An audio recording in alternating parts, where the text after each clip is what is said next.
The Book of 1 Samuel, Chapter 1. There was a certain man of Ramathaim, a Zuphite from the hill country of Ephraim, whose name was Elkanah, son of Jeroham, son of Elihu, son of Tohu, son of Zuph, an Ephraimite. He had 2 wives. The name of the one was Hannah, and the name of the other Peninnah. Peninnah had children, but Hannah had no children. Now this man used to go up year by year from his town to worship and to sacrifice to the Lord of hosts at Shiloh, where the 2 sons of Eli, Hophni and Phinehas, were priests of the Lord. On the day when Elkanah sacrificed, he would give portions to his wife Peninnah and to all her sons and daughters, but to Hannah he gave a double portion, because he loved her, though the Lord had closed her womb. Her rival used to provoke her severely, to irritate her, because the Lord had closed her womb. So it went on year by year. As often as she went up to the house of the Lord, she used to provoke her. Therefore Hannah wept and would not eat. Her husband Elkanah said to her, "Hannah, why do you weep? Why do you not eat? Why is your heart sad? Am I not more to you than 10 sons?" After they had eaten and drunk at Shiloh, Hannah rose and presented herself before the Lord. Now Eli the priest was sitting on the seat beside the doorpost of the temple of the Lord. She was deeply distressed and prayed to the Lord and wept bitterly. She made this vow, "O Lord of hosts, if only you will look on the misery of your servant and remember me, and not forget your servant, but will give to your servant a male child. Then I will set him before you as a Nazirite until the day of his death. He shall drink neither wine nor intoxicants, and no razor shall touch his head." As she continued praying before the Lord, Eli observed her mouth. Hannah was praying silently, only her lips moved, but her voice was not heard. Therefore Eli thought she was drunk. So Eli said to her, "How long will you make a drunken spectacle of yourself? Put away your wine." But Hannah answered, "No, my lord, I am a woman deeply troubled. I have drunk neither wine nor strong drink, but I have been pouring out my soul before the Lord. Do not regard your servant as a worthless woman, for I have been speaking out of my great anxiety and vexation all this time." Then Eli answered, "Go in peace. The God of Israel grant the petition you have made to him."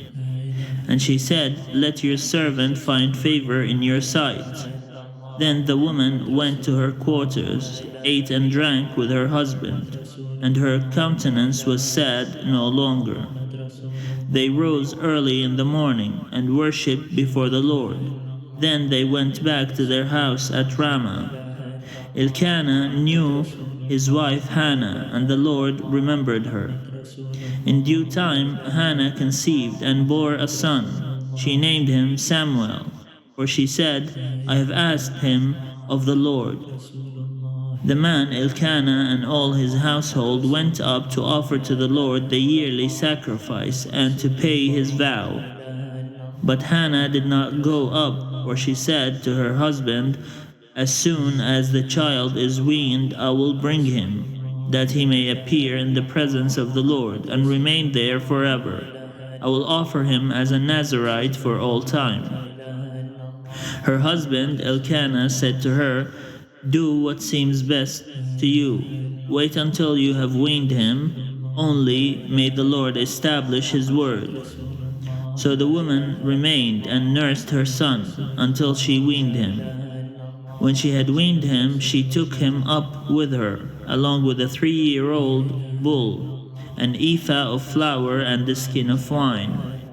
She brought him to the house of the Lord at Shiloh, and the child was young. Then they slaughtered the bull, and they brought the child to Eli. And she said, O my Lord, as you live, my Lord, I am the woman who was standing here in your presence, praying to the Lord. For this child I prayed, and the Lord has granted me the petition that I made to him. Therefore I have lent him to the Lord. As long as he lives, he is given to the Lord. She left him there for the Lord.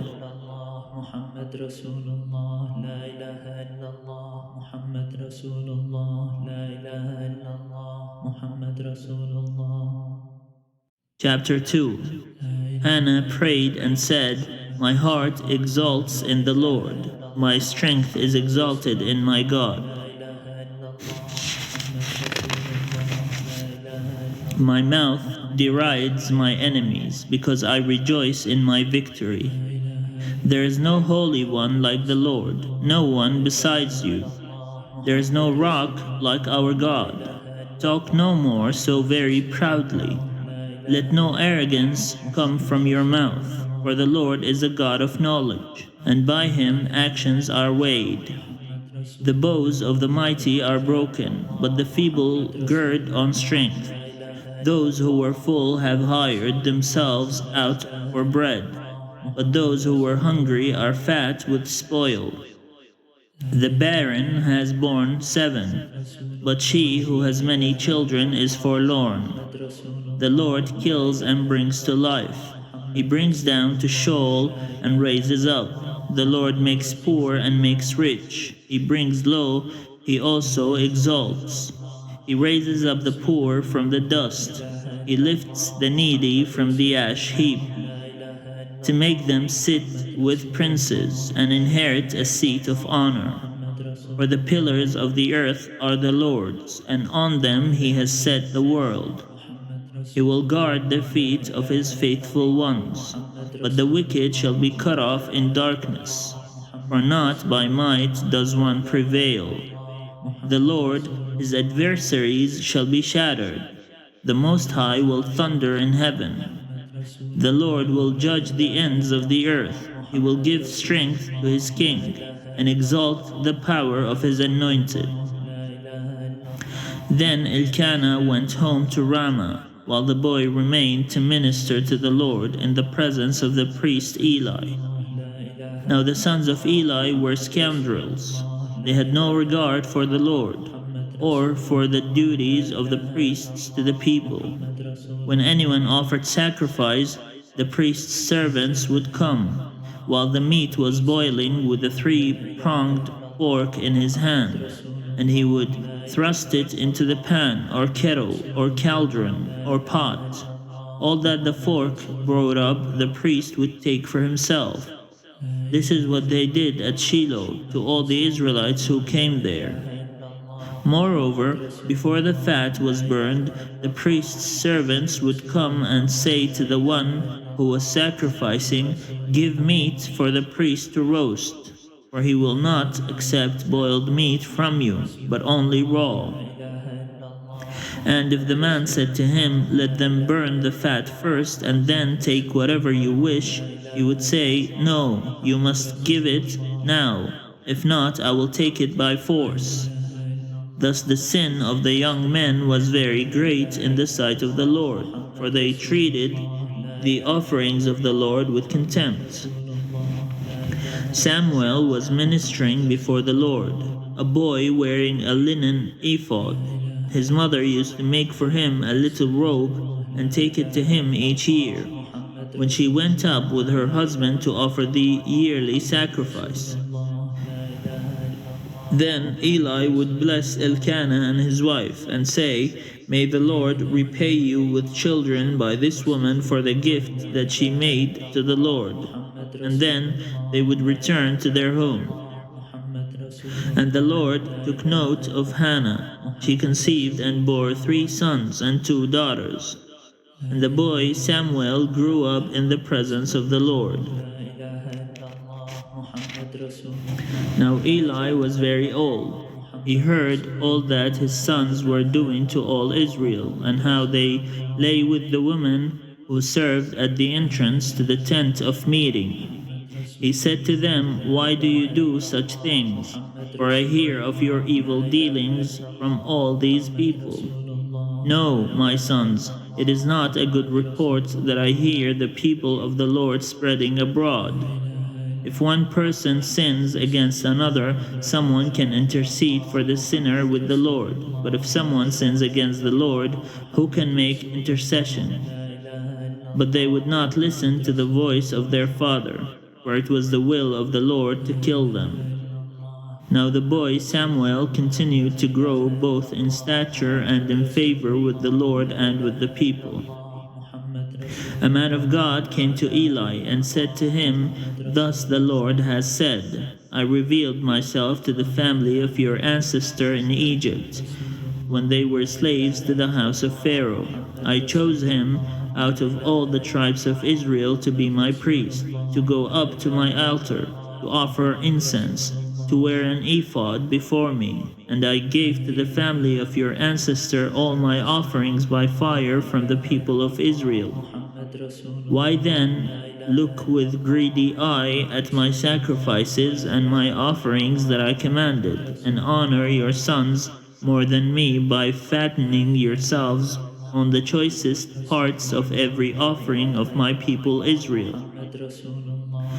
Therefore the Lord, the God of Israel, declares, I promised that your family and the family of your ancestor should go in and out before me forever. But now the Lord declares, Far be it from me. For those who honor me I will honor, and those who despise me shall be treated with contempt. See, a time is coming when I will cut off your strength and the strength of your ancestors' family, so that no one in your family will live to old age. Then in distress you will look with greedy eye on all the prosperity that shall be bestowed upon Israel, and no one in your family shall ever live to old age. The only one of you whom I shall not cut off from my altar shall be spared to weep out his eyes and grieve his heart. All the members of your household shall die by the sword. The fate of your two sons, Hophni and Phinehas, shall be the sign to you. Both of them shall die on the same day. I will raise up for myself a faithful priest who shall do according to what is in my heart and in my mind. I will build him a sure house, and he shall go in and out before my anointed one forever. Everyone who is left in your family shall come to implore him for a piece of silver or a loaf of bread, and shall say, Please put me in one of the priest's places, that I may eat a morsel of bread.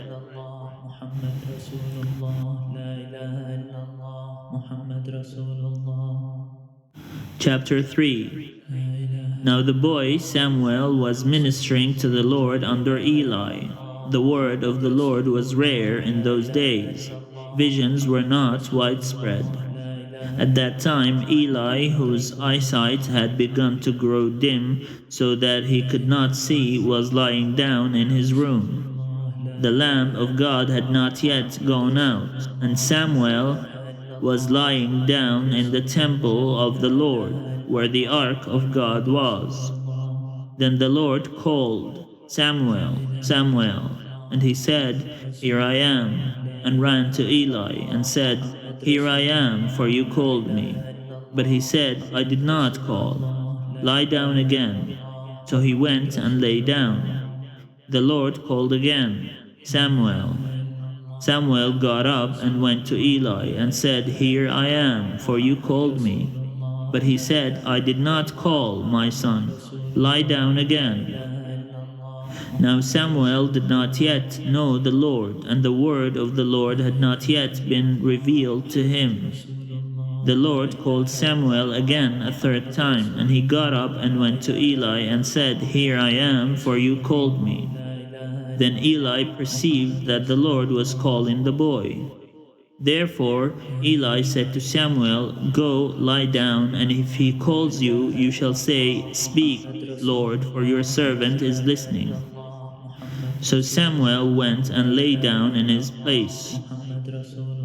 Now the Lord came and stood there, calling as before, Samuel, Samuel. And Samuel said, Speak, for your servant is listening. Then the Lord said to Samuel, See, I am about to do something in Israel that will make both ears of anyone who hears of it tingle.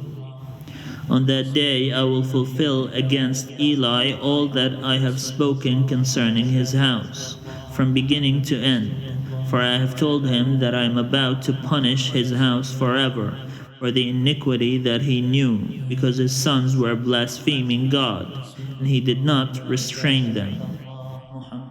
Therefore I swear to the house of Eli that the iniquity of Eli's house shall not be expiated by sacrificing or offering forever. Samuel lay there until morning. Then he opened the doors of the house of the Lord.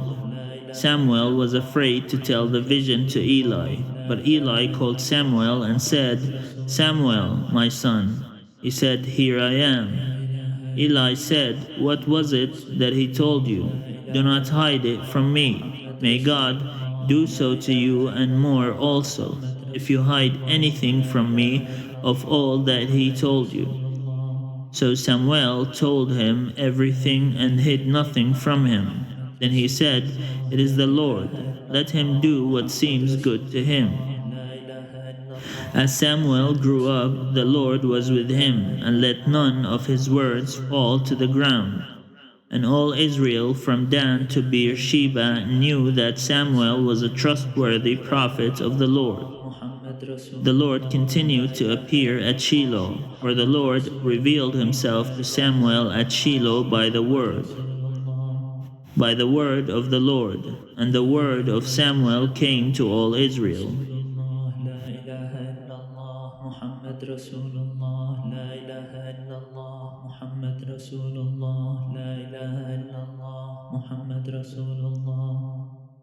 Chapter 4.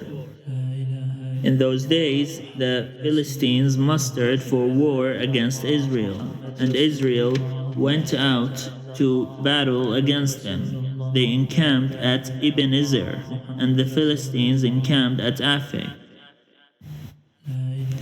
The Philistines drew up in line against Israel, and when the battle was joined, Israel was defeated by the Philistines, who killed about 4,000 men on the field of battle.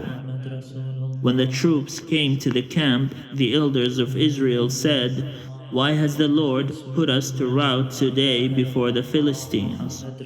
Let us bring the ark of the covenant of the Lord here from Shiloh, so that he may come among us and save us from the power of our enemies.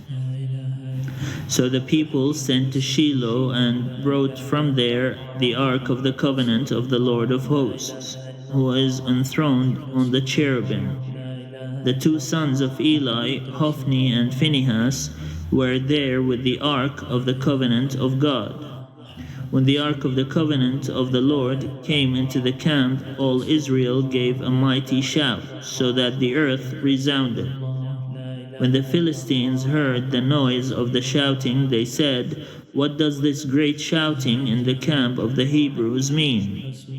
When they learned that the ark of the Lord had come to the camp, the Philistines were afraid, and they said, Gods have come into the camp.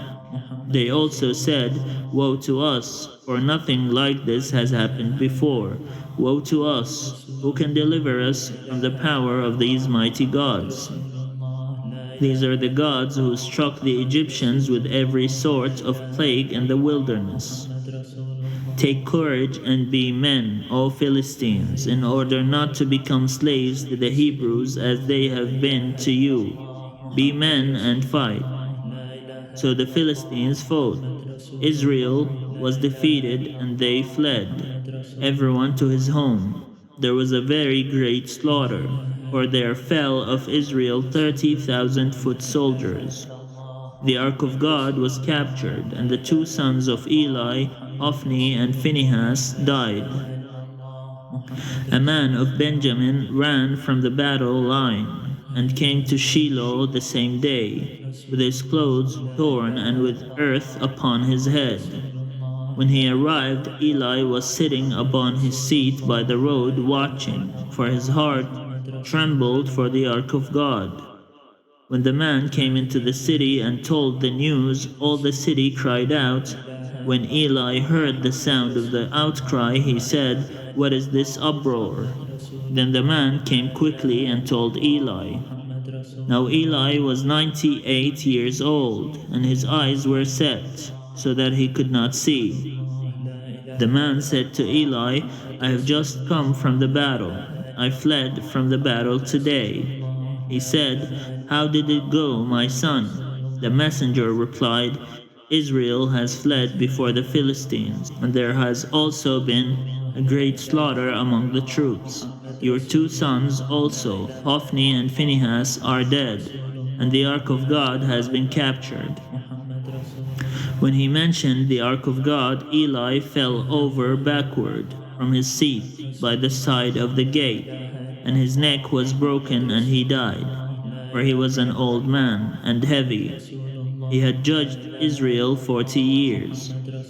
Now his daughter-in-law, the wife of Phinehas, was pregnant, about to give birth. When she heard the news that the ark of God was captured, and that her father-in-law and her husband were dead, she bowed and gave birth, for her labor pains overwhelmed her, and she was about to die. The woman attending to her said to her, "Do not be afraid, for you have borne a son." But she did not answer or give heed.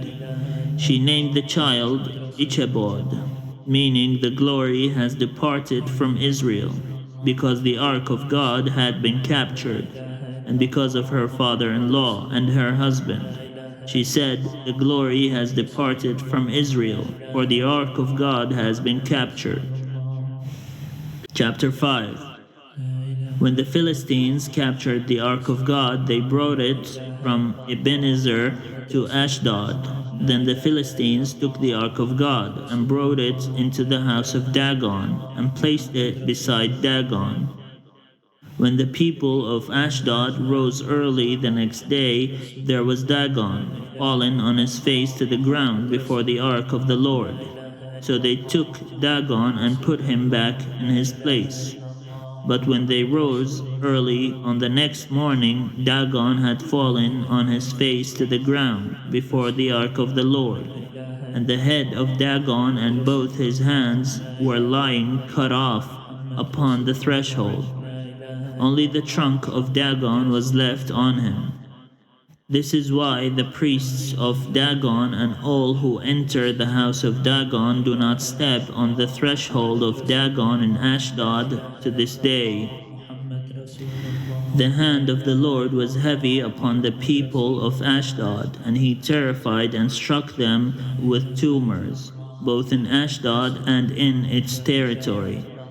And when the inhabitants of Ashdod saw how things were, they said, "The ark of the God of Israel must not remain with us, for his hand is heavy on us, and on our god Dagon." So they sent and gathered together all the lords of the Philistines and said, "What shall we do with the ark of the God of Israel?" The inhabitants of Gath replied, "Let the ark of God be moved on to us." So they moved the ark of God of Israel to Gath. But after they had brought it to Gath, the hand of the Lord was against the city, causing a very great panic. He struck the inhabitants of the city, both young and old, so that tumors broke out on them. So they sent the ark of God of Israel to Ekron. But when the ark of God came to Ekron, the people of Ekron cried out, "Why have they brought around to us the ark of the God of Israel, to kill us and our people?" They sent, therefore, and gathered together all the lords of the Philistines, and said, "Send away the ark of the God of Israel, and let it return to its own place, that it may not kill us and our people." For there was a deathly panic throughout the whole city. The hand of God was very heavy there. Those who did not die were stricken with tumors, and the cry of the city went up to heaven.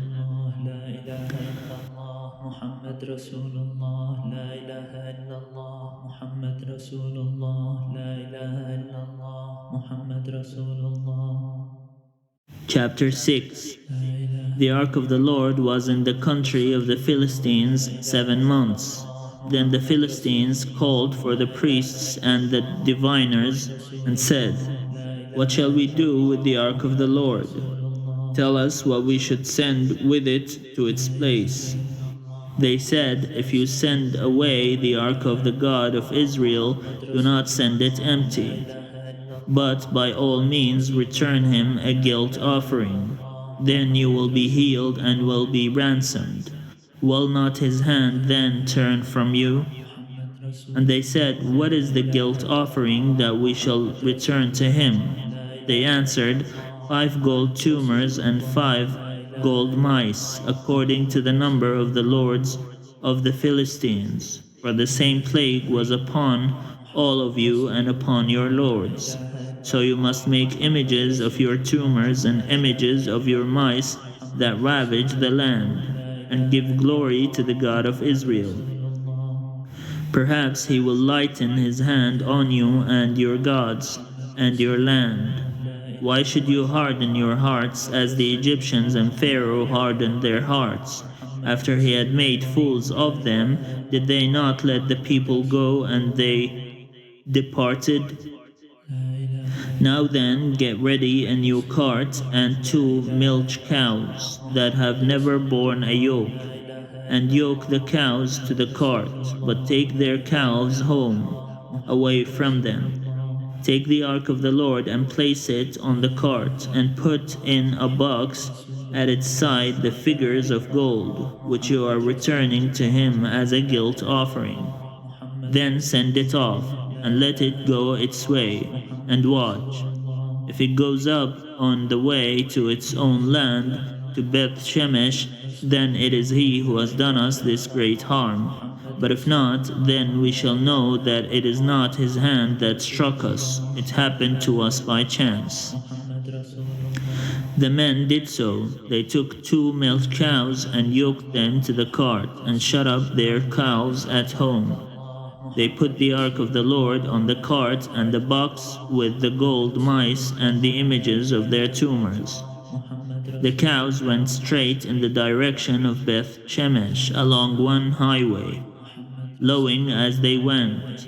They turned neither to the right nor to the left, and the lords of the Philistines went after them as far as the border of Beth Shemesh. Now the people of Beth Shemesh were reaping their wheat harvest in the valley. When they looked up and saw the ark, they went with rejoicing to meet it. The cart came into the field of Joshua of Beth Shemesh and stopped there. A large stone was there, so they split up the wood of the cart and offered the cows as a burnt offering to the Lord. The Levites took down the ark of the Lord and the box that was beside it, in which were the gold objects, and set them upon the large stone. Then the people of Beth Shemesh offered burnt offerings and presented sacrifices on that day to the Lord. When the 5 lords of the Philistines saw it, they returned that day to Ekron. These are the gold tumors which the Philistines returned as a guilt offering to the Lord: 1 for Ashdod, 1 for Gaza, 1 for Ashkelon, 1 for Gath, 1 for Ekron. Also the gold mice, according to the number of all the cities of the Philistines belonging to the 5 lords, both fortified cities and unwalled villages. The great stone, beside which they set down the ark of the Lord, is a witness to this day in the field of Joshua of Beth Shemesh. The descendants of Jesonia did not rejoice with the people of Beth Shemesh when they greeted the ark of the Lord, and he killed 70 men of them. The people mourned because the Lord had made a great slaughter among the people. Then the people of Beth Shemesh said, "Who is able to stand before the Lord?" this holy God? To whom shall he go so that we may be rid of him? So they sent messengers to the inhabitants of Kiriath Jearim, saying, The Philistines have returned the ark of the Lord. Come down and take it up to you.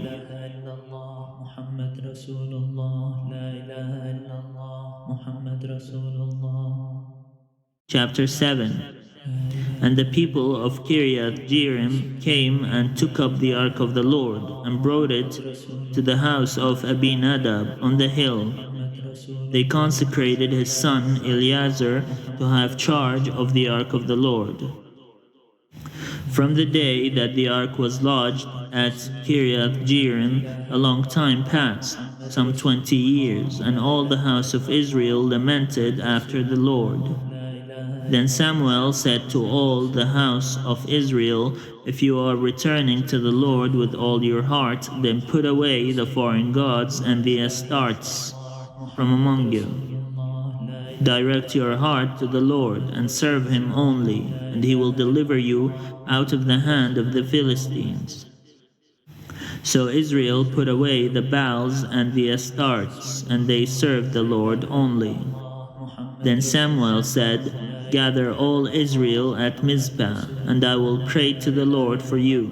So they gathered at Mizpah, and drew water and poured it out before the Lord. They fasted that day and said, We have sinned against the Lord.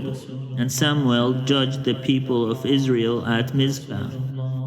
When the Philistines heard that the people of Israel had gathered at Mizpah, the lords of the Philistines went up against Israel.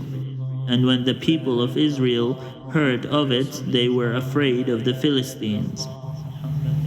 The people of Israel said to Samuel, Do not cease to cry out to the Lord our God for us, and pray that he may save us from the hand of the Philistines.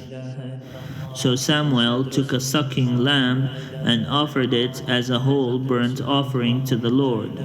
Samuel cried out to the Lord for Israel, and the Lord answered him. As Samuel was offering up the burnt offerings, the Philistines drew near to attack Israel. But the Lord thundered with a mighty voice that day against the Philistines and threw them into confusion. And they were routed before Israel. And the men of Israel went out of Mizpah and pursued the Philistines, and struck them down as far as beyond Bethkar. Then Samuel took a stone and set it up between Mizpah and Jeshanah, and named it Ebenezer, for he said, Thus far the Lord has helped us. So the Philistines were subdued and did not again enter the territory of Israel. The hand of the Lord was against the Philistines all the way of Samuel. The towns that the Philistines had taken from Israel were restored to Israel from Ekron to Gath. And Israel recovered their territory from the hand of the Philistines. There was peace also between Israel and the Amorites. Samuel judged Israel all the days of his life. He went on a circuit year by year to Bethel, Gilgal, and Mizpah, and he judged Israel in all these places. Then he would come back to Ramah, for his home was there. He administered justice there to Israel, and built there an altar to the Lord. Chapter 8. When Samuel became old, he made his sons judges over Israel. The name of his firstborn son was Joel, and the name of his second Abijah. They were judges in Beersheba. Yet his sons did not follow in his ways, but turned aside after gain. They took bribes and perverted justice. Then all the elders of Israel gathered together and came to Samuel at Ramah, and said to him, You are old, and your sons do not follow in your ways. Appoint for us then a king to govern us, like other nations. But the thing displeased Samuel when they said, Give us a king to govern us. Samuel prayed to the Lord, And the Lord said to Samuel, "Listen to the voice of the people in all that they say, for they have not rejected you, but they have rejected me from being king over them, just as they have done to me from the day I brought them up out of Egypt to this day, forsaking me and serving other gods. So also they are doing to you. Now then, listen to their voice. Only you shall solemnly warn them, and show them the ways of the king who shall reign over them." So Samuel reported all the words of the Lord to the people who were asking him for a king. He said, "These will be the ways of the king who will reign over you. He will take your sons and appoint them to his chariots, and to be his horsemen, and to run before his chariots, and he will appoint for himself commanders of thousands and commanders of fifties, and some to plow the ground and to reap his harvest, and to make his implements of war and the equipment of his chariots.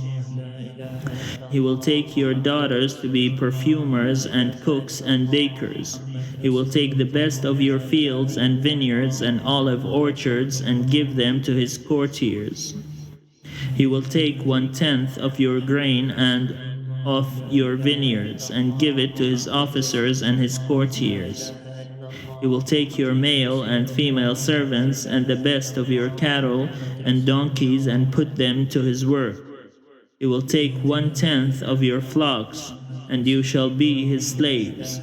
And in that day you will cry out because of your king, whom you have chosen for yourselves, but the Lord will not answer you in that day." But the people refused to listen to the voice of Samuel. They said, "No, but we are determined to have a king over us, so that we also may be like other nations, and that our king may govern us and go out before us and fight our battles." When Samuel had heard all the words of the people, he reported them in the ears of the Lord. The Lord said to Samuel, "Listen to their voice and set a king over them." Samuel then said to the people of Israel, "Each of you return home."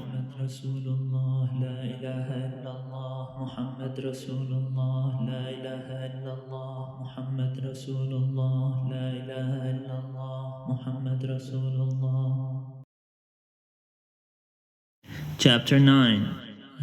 There was a man of Benjamin whose name was Kish, son of Abiel, son of Zeror, son of Bechorath, son of Aphiah, a Benjaminite, a man of wealth.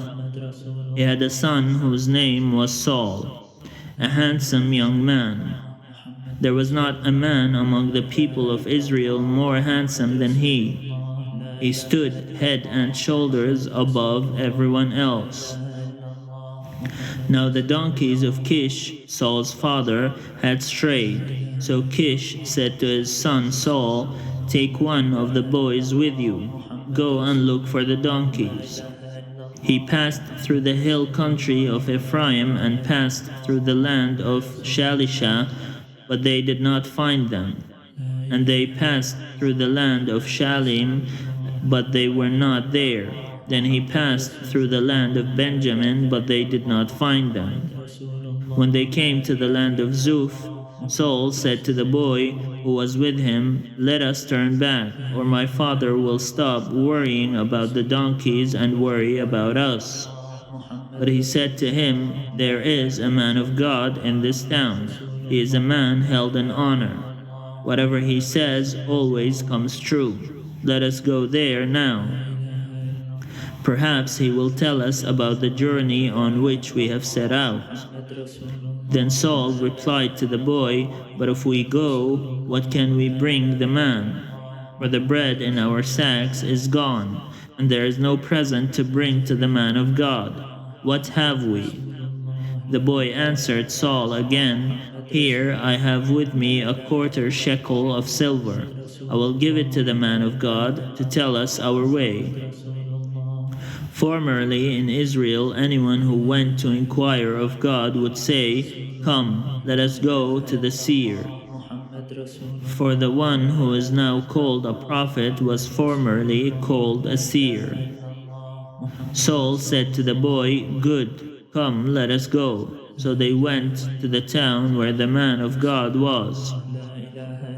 As they went up the hill to the town, they met some girls coming out to draw water, and said to them, "Is the seer here?" They answered, "Yes, there he is, just ahead of you. Hurry, he has come just now to the town, because the people have a sacrifice today at the shrine. As soon as you enter the town, you will find him, before he goes up to the shrine to eat. For the people will not eat until he comes, since he must bless the sacrifice. Afterward, those eat who are invited. Now go up, for you will meet him immediately." So they went up to the town. As they were entering the town, they saw Samuel coming out toward them on his way up to the shrine. Now the day before Saul came, the Lord had revealed to Samuel, "Tomorrow about this time I will send to you a man from the land of Benjamin, and you shall anoint him to be ruler over my people Israel. He shall save my people from the hand of the Philistines. For I have seen the suffering of my people, because their outcry has come to me." When Samuel saw Saul, the Lord told him, "Here is the man of whom I spoke to you. He it is who shall rule over my people." Then Saul approached Samuel inside the gate and said, "Tell me, please, where is the house of the seer?" Samuel answered Saul, "I am the seer. Go up before me to the shrine, for today you shall eat with me, and in the morning I will let you go and will tell you all that is on your mind. As for your donkeys that were lost 3 days ago, give no further thought to them, for they have been found. And on whom is all Israel's desire fixed, if not on you and on all your ancestral house?" Saul answered, "I am only a Benjaminite, from the least of the tribes of Israel, and my family is the humblest of all the families of the tribe of Benjamin.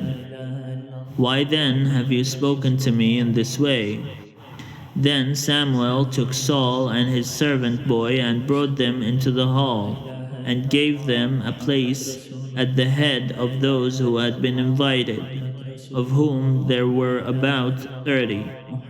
And Samuel said to the cook, "Bring the portion I gave you, the one I asked you to put aside."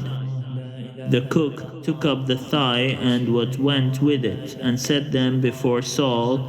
Samuel said, "See, what was kept is set before you. Eat, for it is set before you at the appointed time, so that you might eat with the guests." So Saul ate with Samuel that day.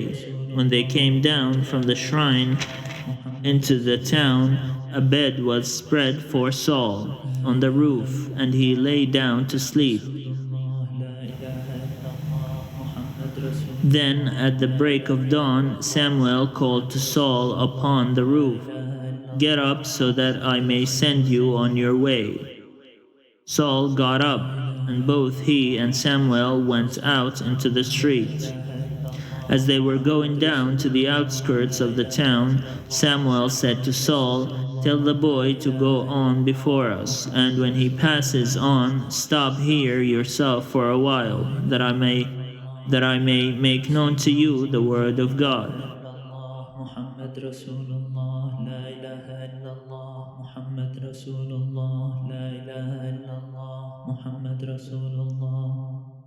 Chapter 10. Samuel took a vial of oil and poured it on his head and kissed him. He said, "The Lord has anointed you ruler over his people Israel. You shall reign over the people of the Lord, and you will save them from the hand of their enemies all around. Now this shall be the sign to you that the Lord has anointed you ruler over his heritage. When you depart from me today, you will meet two men by Rachel's tomb in the territory of Benjamin at Zelzah. They will say to you, the donkeys that you went to seek are found, and now your father has stopped worrying about them and is worrying about you, saying, what shall I do about my son? Then you shall go on from there further and come to the oak of Tabor. 3 men going up to God at Bethel will meet you there, one carrying 3 kids, another carrying 3 loaves of bread, and another carrying a skin of wine. They will greet you and give you 2 loaves of bread, which you shall accept from them. After that you shall come to Gibeath Elohim, at the place where the Philistine garrison is there. As you come to the town, you will meet a band of prophets coming down from the shrine with harp, tambourine, flute, and lyre, playing in front of them. They will be in a prophetic frenzy. Then the Spirit of the Lord will possess you, and you will be in a prophetic frenzy along with them and be turned into a different person. Now when these signs meet you, do whatever you see fit to do, for God is with you. And you shall go down to Gilgal ahead of me. Then I will come down to you to present burnt offerings and offer sacrifices of well-being. 7 days you shall wait until I come to you and show you what you shall do. As he turned away to leave Samuel, God gave him another heart, and all these signs were fulfilled that day.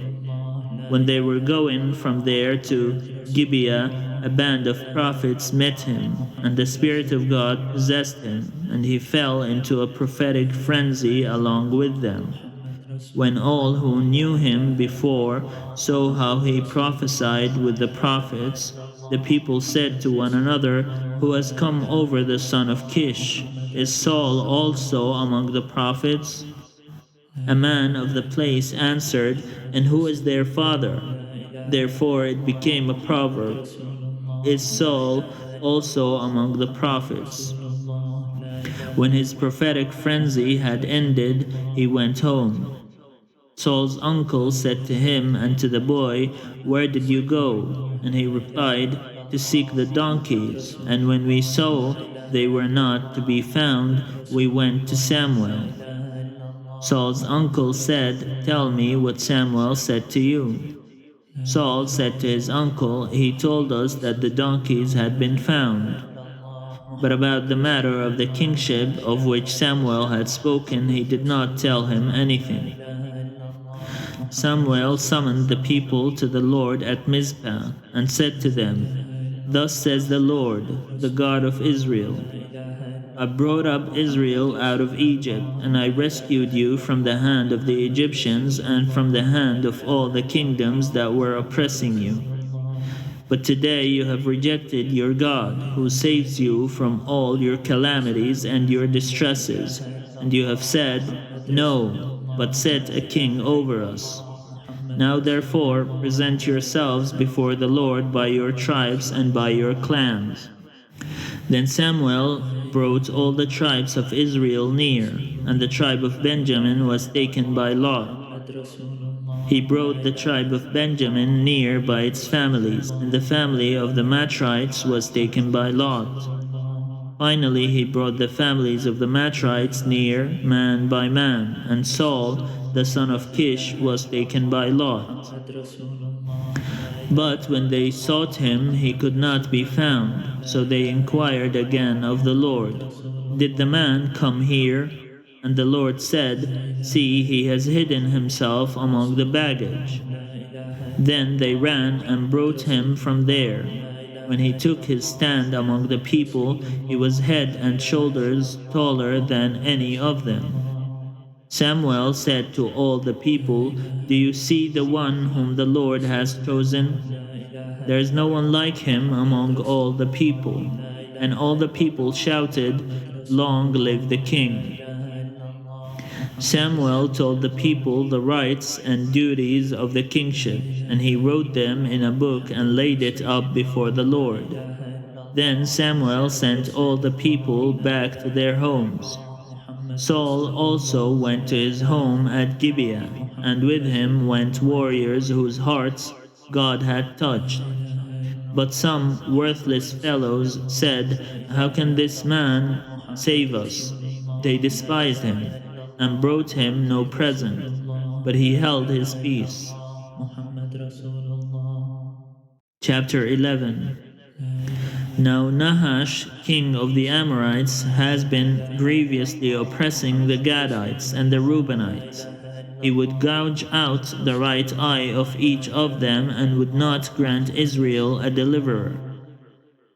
No one was left of the Israelites across the Jordan whose right eye Nahash, king of the Ammonites, had not gouged out.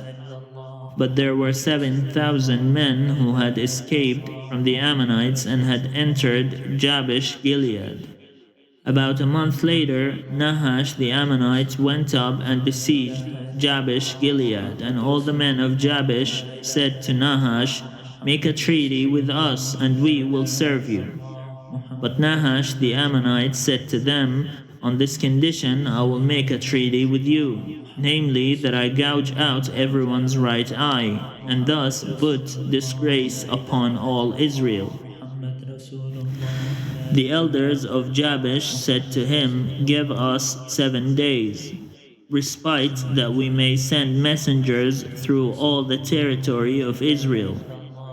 Then, if there is no one to save us, we will give ourselves up to you." When the messengers came to Gibeah of Saul, they reported the matter in the hearing of the people, and all the people wept aloud. Now Saul was coming from the field behind the oxen, and Saul said, "What is the matter with the people, that they are weeping?" So they told him the message from the inhabitants of Jabesh, and the Spirit of God came upon Saul in power when he heard these words, and his anger was greatly kindled. He took a yoke of oxen and cut them in pieces, and sent them throughout all the territory of Israel by messengers, saying, "Whoever does not come out after Saul and Samuel, so shall it be done to his oxen." Then the dread of the Lord fell upon the people, and they came out as one. When he mustered them at Bezek, those from Israel were 300,000, and those from Judah 70,000. They said to the messengers who had come, "Thus shall you say to the inhabitants of Jabesh Gilead, tomorrow by the time the sun is hot, you shall have deliverance." When the messengers came and told the inhabitants of Jabesh, they rejoiced. So the inhabitants of Jabesh said, "Tomorrow we will give ourselves up to you, and you may do to us whatever seems good to you." The next day Saul put the people in 3 companies. At the morning watch they came into the camp and cut down the Ammonites until the heat of the day. And those who survived were scattered, so that no 2 of them were left together.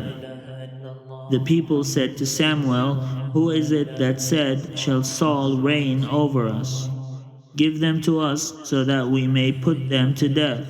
But Saul said, "No one shall be put to death this day, for today the Lord has brought deliverance to Israel." Samuel said to the people, "Come, let us go to Gilgal, and there renew the kingship." So all the people went to Gilgal, and there they made Saul king before the Lord in Gilgal. There they sacrificed offerings of well-being before the Lord, and there Saul and all the Israelites rejoiced greatly. Chapter 12. Samuel said to all Israel, "I have listened to you in all that you have said to me, and have set a king over you. See, it is the king who leads you now. I am old and gray, but my sons are with you. I have led you from my youth until this day. Here I am, testify against me before the Lord and before his anointed. Whose ox have I taken, or whose donkey have I taken? Or whom have I defrauded? Whom have I oppressed? Or from whose hand have I taken a bribe to blind my eyes with it? Testify against me, and I will restore it to you. They said, You have not defrauded us, or oppressed us, or taken anything from the hand of anyone. He said to them, The Lord is witness against you, and his anointed is witness this day, that you have not found anything in my hand. And they said, He is witness. Samuel said to the people, The Lord is witness, who appointed Moses and Aaron and brought your ancestors up out of the land of Egypt. Now therefore take your stand, so that I may enter into judgment with you before the Lord. And I will declare to you all the saving deeds of the Lord that he performed for you and for your ancestors. When Jacob went into Egypt and the Egyptians oppressed them, then your ancestors cried to the Lord, and the Lord sent Moses and Aaron, who brought forth your ancestors out of Egypt, and settled them in this place. But they forgot the Lord their God, and he sold them into the hand of Sisera, commander of the army of King Jabin of Hazor, and into the hand of the Philistines, and into the hand of the king of Moab.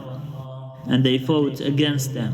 Then they cried to the Lord and said, We have sinned, because we have forsaken the Lord, and have served the Baals and the Astartes. But now rescue us out of the hand of our enemies, and we will serve you. And the Lord sent Jerubbaal and Barak and Jephthah and Samson, and rescued you out of the hand of your enemies on every side. And you lived in safety. But when you saw that King Nahash of the Ammonites came against you, you said to me, No, but a king shall reign over us, though the Lord your God was your king.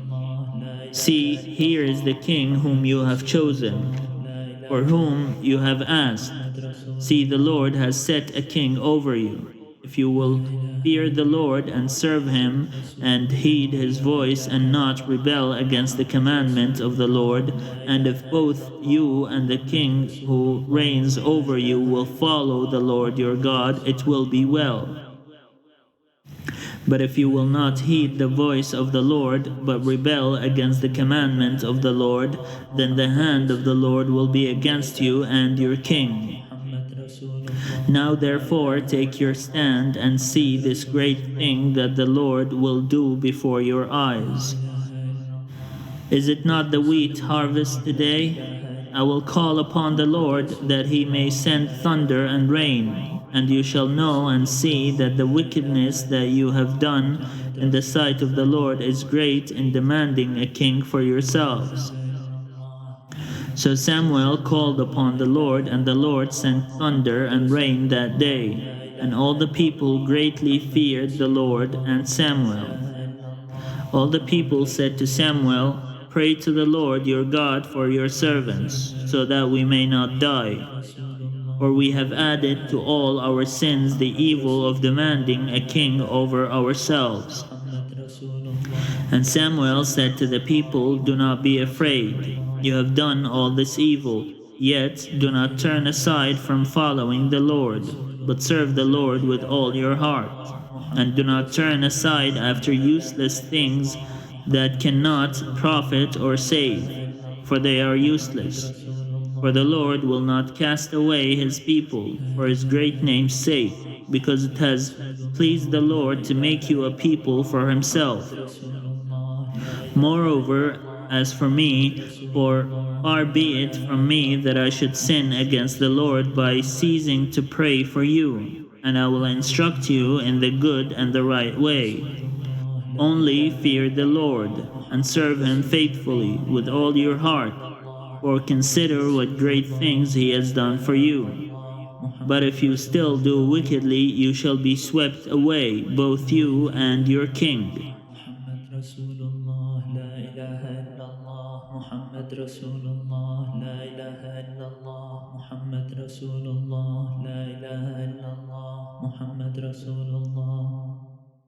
Chapter 13. Saul was years old, and he began to reign, and he reigned some and 2 years over Israel. Saul chose 3,000 out of Israel. 2,000 were with Saul in Michmash and the hill country of Bethel, and 1,000 were with Jonathan in Gibeah of Benjamin. The rest of the people he sent home to their tents. Jonathan defeated the garrison of the Philistines that was at Geba, and the Philistines heard of it. And Saul blew the trumpet throughout all the land, saying, "Let the Hebrews hear." When all Israel heard that Saul had defeated the garrison of the Philistines, and also that Israel had become odious to the Philistines, the people were called out to join Saul at Gilgal. The Philistines mustered to fight with Israel 30,000 chariots and 6,000 horsemen, and troops like the sand of the seashore in multitude. They came up and encamped at Michmash, to the east of Beth Aven. When the Israelites saw that they were in distress, for the troops were hard pressed, the people hid themselves in caves and in holes and in rocks and in tombs and in cisterns. Some Hebrews crossed the Jordan to the land of Gad and Gilead. Saul was still at Gilgal, and all the people followed him trembling. He waited 7 days, the time appointed by Samuel, but Samuel did not come to Gilgal, and the people began to slip away from Saul. So Saul said, "Bring the burnt offering here to me, and the offerings of well-being." And he offered the burnt offering. As soon as he had finished offering the burnt offering, Samuel arrived, and Saul went out to meet him and salute him. Samuel said, "What have you done?" Saul replied, "When I saw that the people were slipping away from me, and that you did not come within the days appointed, and that the Philistines were mustering at Michmash, I said, 'Now the Philistines will come down upon me at Gilgal, and I have not entreated the favor of the Lord.' So I forced myself and offered the burnt offering." Samuel said to Saul, "You have done foolishly. You have not kept the commandment of the Lord your God, which he commanded you. The Lord would have established your kingdom over Israel forever, but now your kingdom will not continue.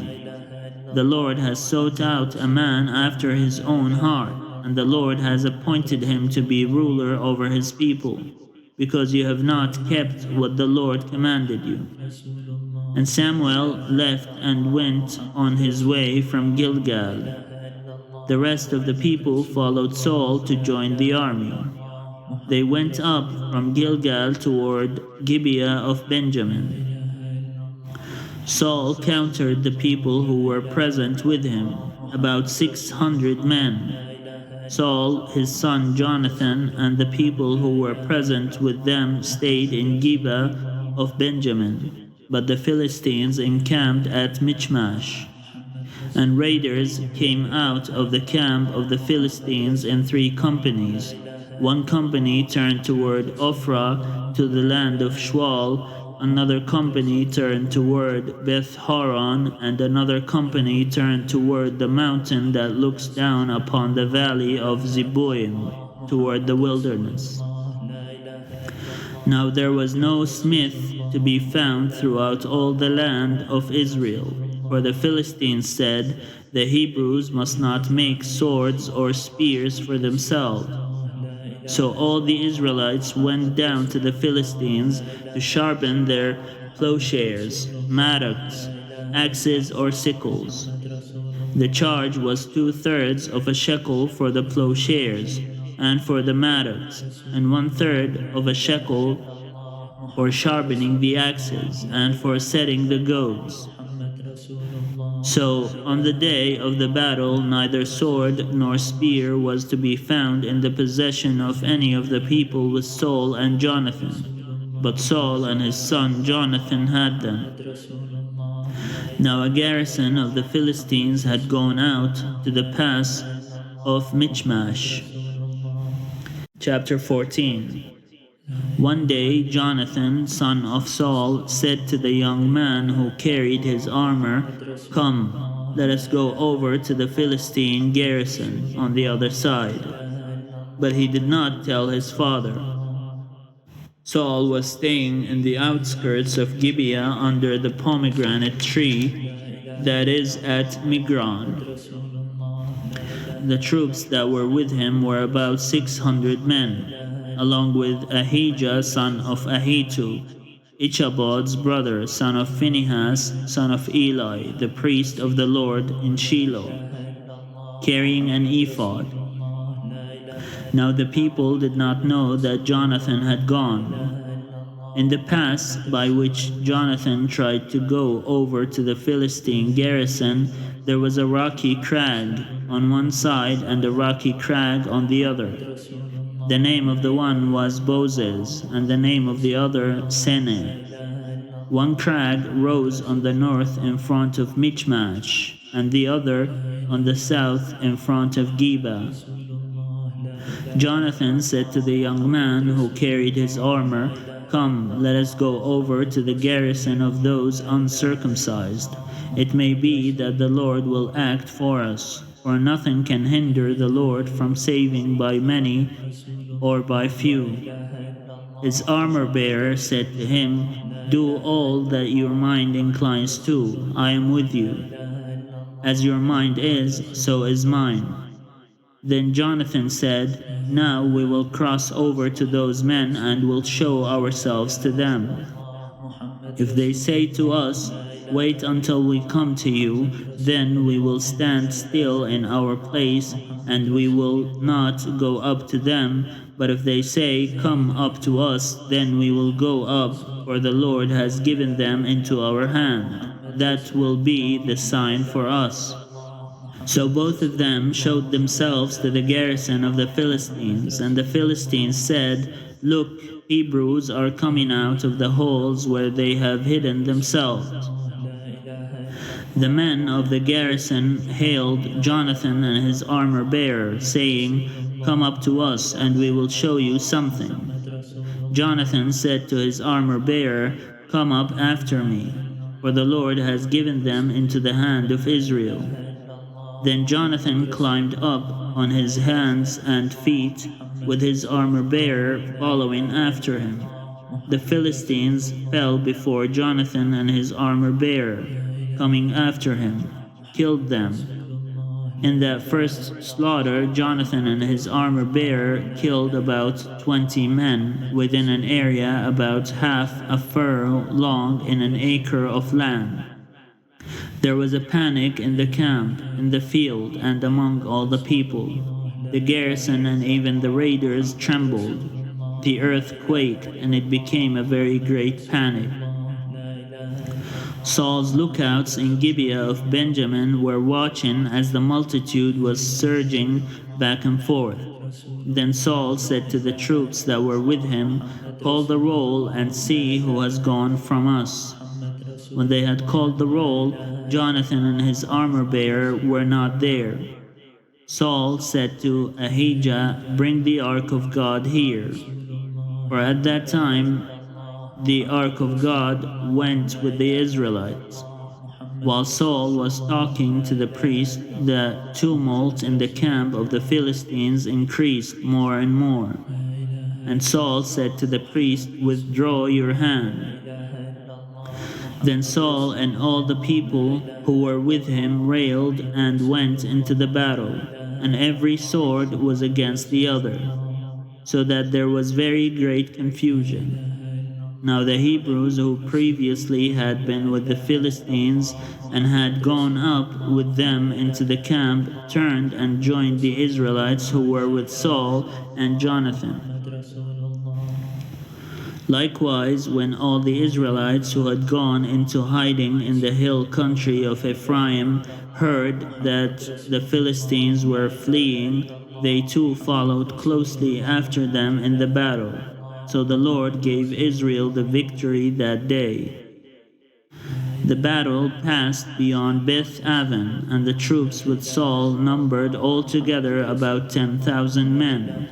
The battle spread out over the hill country of Ephraim.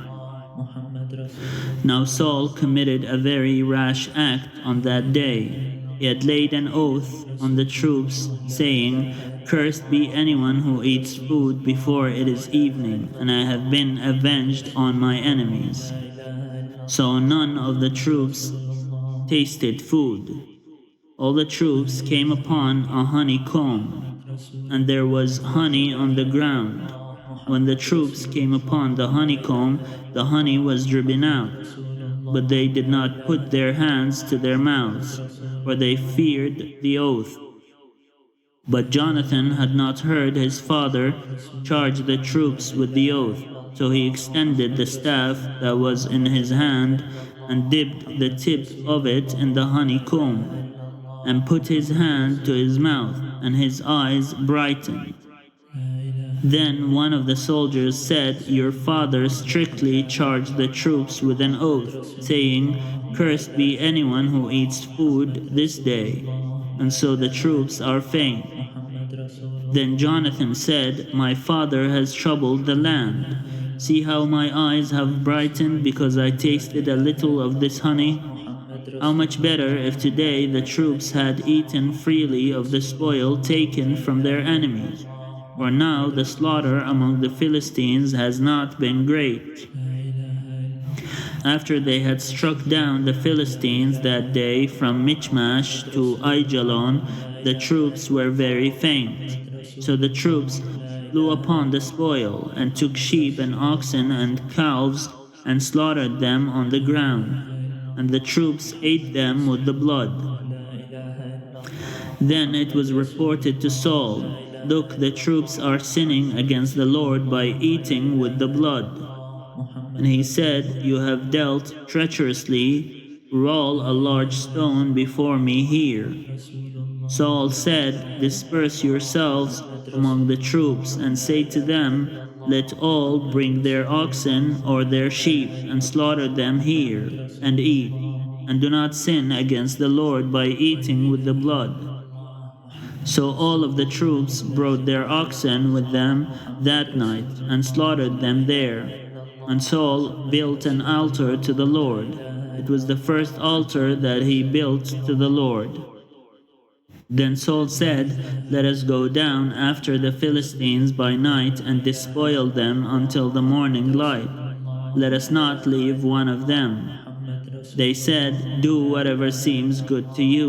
But the priest said, "Let us draw near to God here." So Saul inquired of God, "Shall I go down after the Philistines? Will you give them into the hand of Israel?" But he did not answer him that day. Saul said, "Come here, all you leaders of the people, and let us find out how this sin has arisen today. For the Lord lives who saves Israel. Even if it is in my son Jonathan, he shall surely die." But there was no one among all the people who answered him. He said to all Israel, "You shall be on one side, and I and my son Jonathan will be on the other side." The people said to Saul, "Do what seems good to you." Then Saul said, "O Lord, God of Israel, why have you not answered your servant today?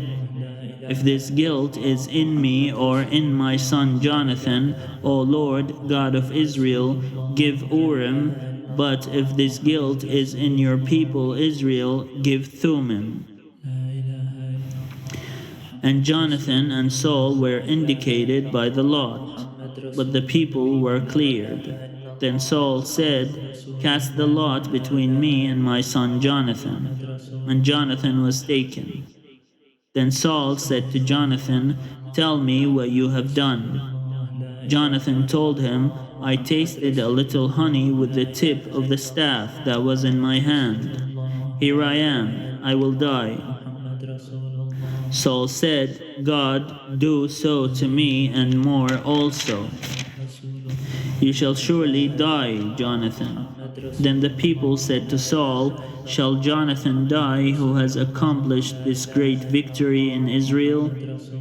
Far from it, as the Lord lives, not one hair of his head shall fall to the ground, for he has worked with God today." So the people ransomed Jonathan, and he did not die. Then Saul withdrew from pursuing the Philistines, and the Philistines went to their own place.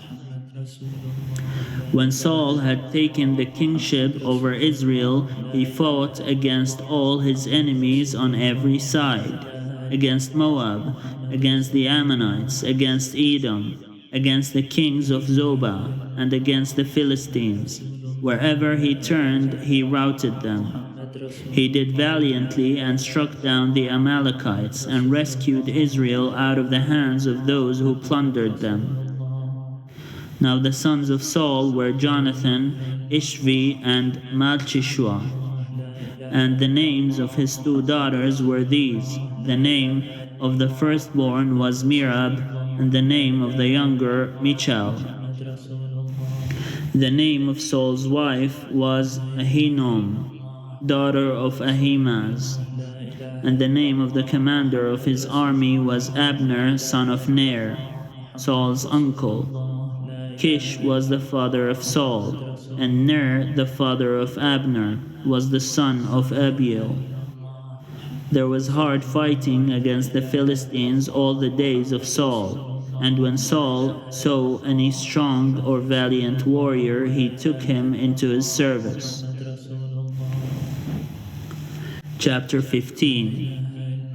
Samuel said to Saul, "The Lord sent me to anoint you king over his people Israel. Now therefore listen to the words of the Lord. Thus says the Lord of hosts, I will punish the Amalekites for what they did in opposing the Israelites when they came up out of Egypt. Now go and attack Amalek, and utterly destroy all that they have. Do not spare them, but kill both man and woman, child and infant, ox and sheep, camel and donkey." So Saul summoned the people and numbered them in Telaim, 200,000 foot soldiers and 10,000 soldiers of Judah. Saul came to the city of the Amalekites and lay in wait in the valley.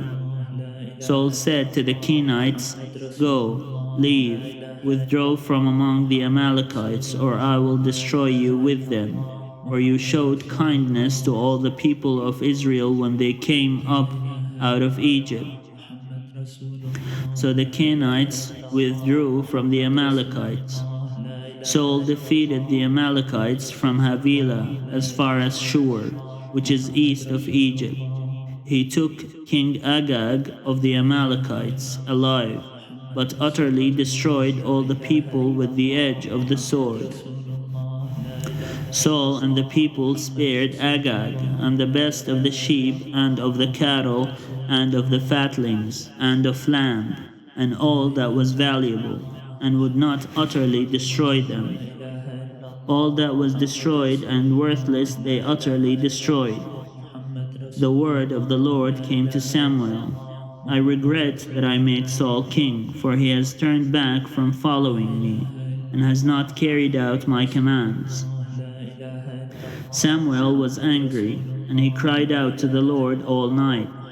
Samuel rose early in the morning to meet Saul, and Samuel was told. Saul went to Carmel, where he set up a monument for himself, and on returning he passed on down to Gilgal.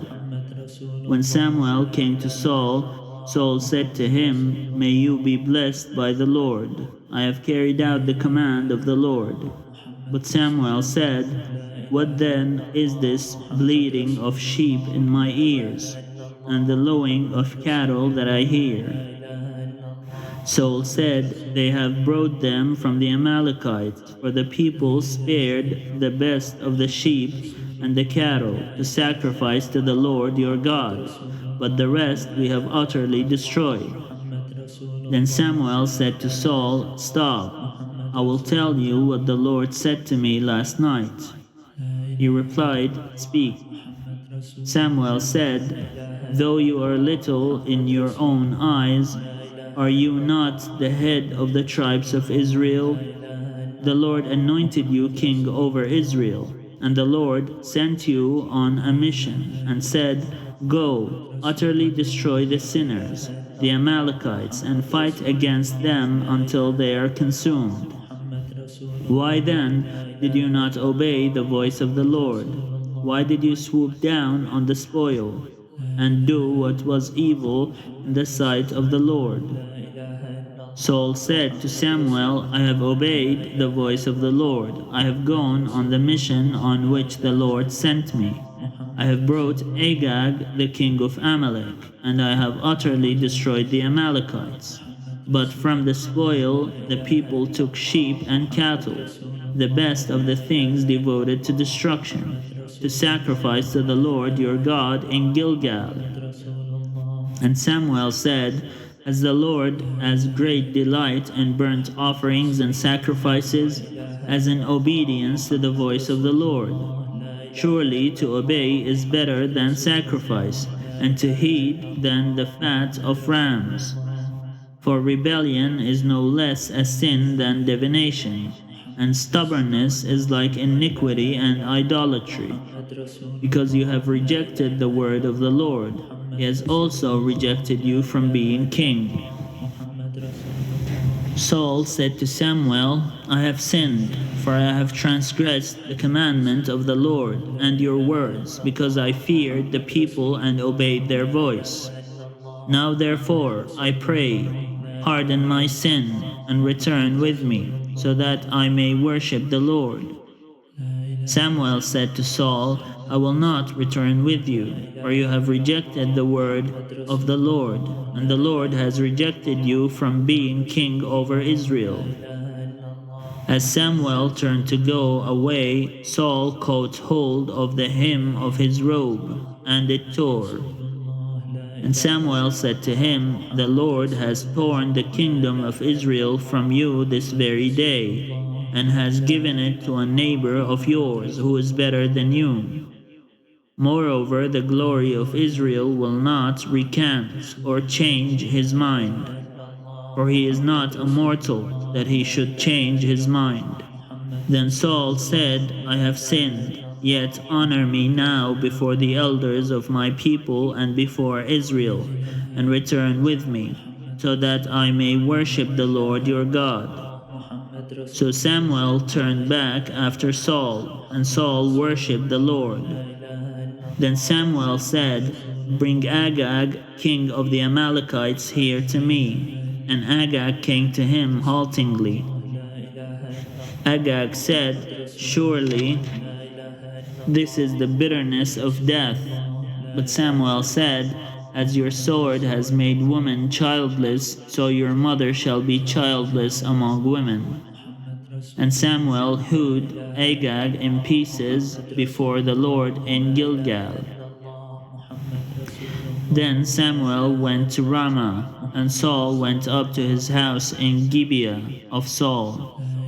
Samuel did not see Saul again until the day of his death, but Samuel grieved over Saul, and the Lord was sorry that he had made Saul king over Israel.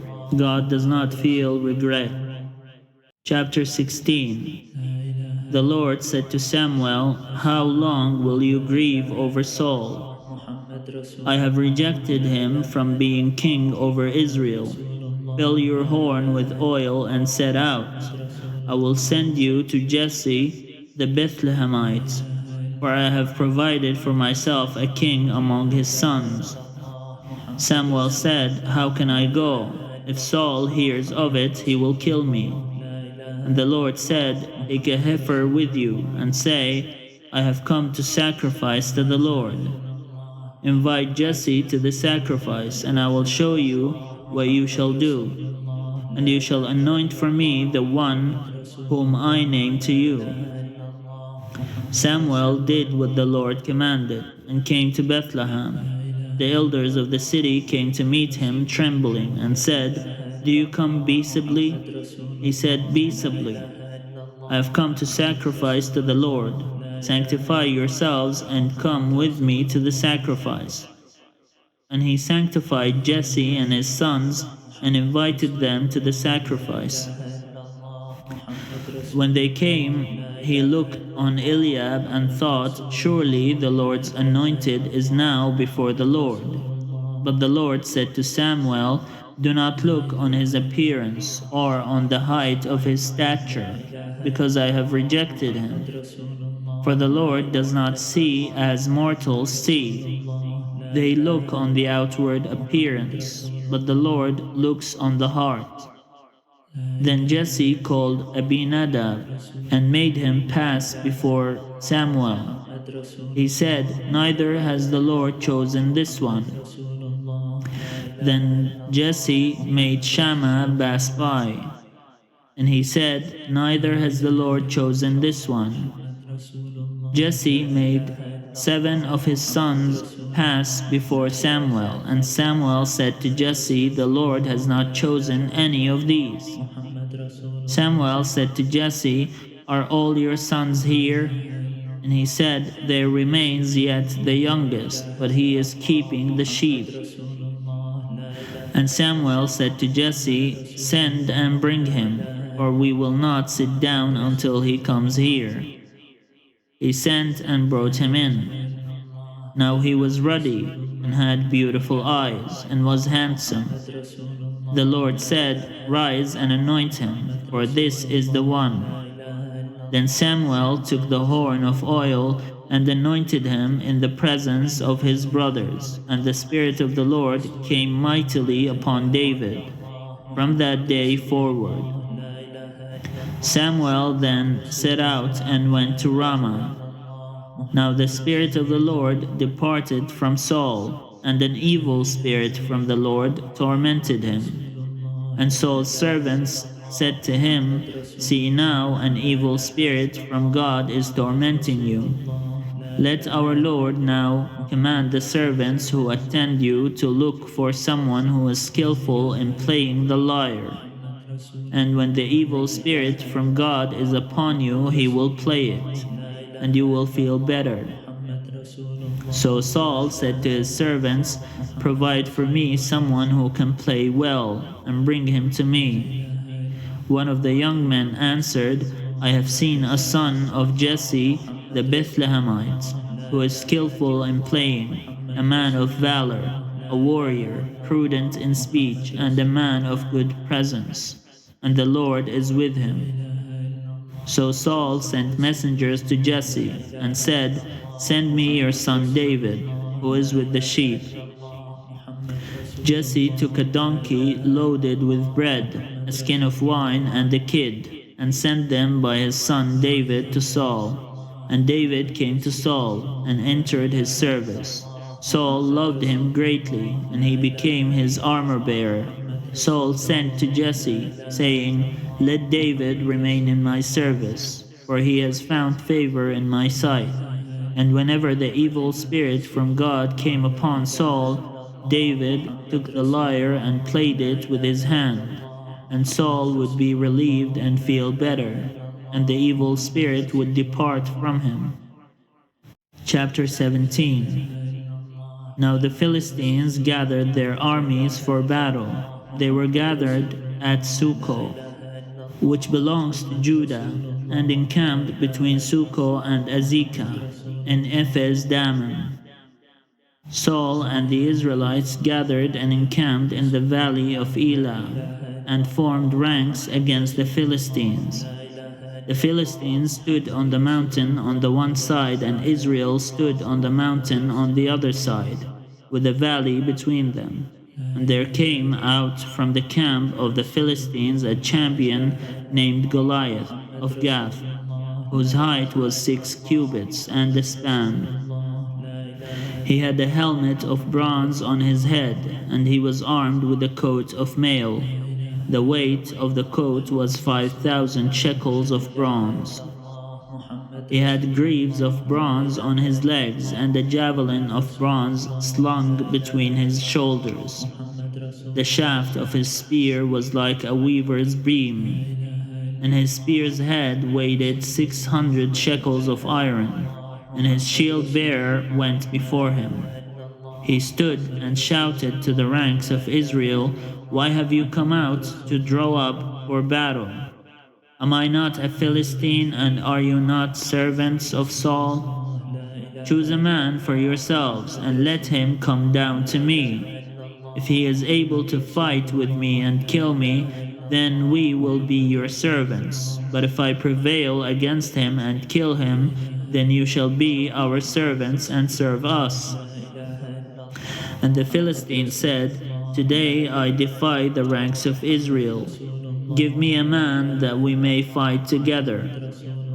When Saul and all Israel heard these words of the Philistine, they were dismayed and greatly afraid. Now David was the son of an Ephrathite of Bethlehem in Judah, named Jesse, who had 8 sons. In the days of Saul, the man was already old and advanced in years. The 3 eldest sons of Jesse had followed Saul to the battle. The names of his 3 sons who went to the battle were Eliab, the firstborn, and next to him Abinadab, and the third Shammah. David was the youngest. The 3 eldest followed Saul, but David went back and forth from Saul to feed his father's sheep at Bethlehem. For 40 days the Philistine came forward and took his stand morning and evening. Jesse said to his son David, "Take for your brothers an ephah of this parched grain, and these 10 loaves, and carry them quickly to the camp to your brothers. Also take these 10 cheeses to the commander of their 1,000. See how your brothers fare, and bring some token from them." Now Saul and they and all the men of Israel were in the valley of Elah, fighting with the Philistines. David rose early in the morning, left the sheep with a keeper, took the provisions, and went as Jesse had commanded him.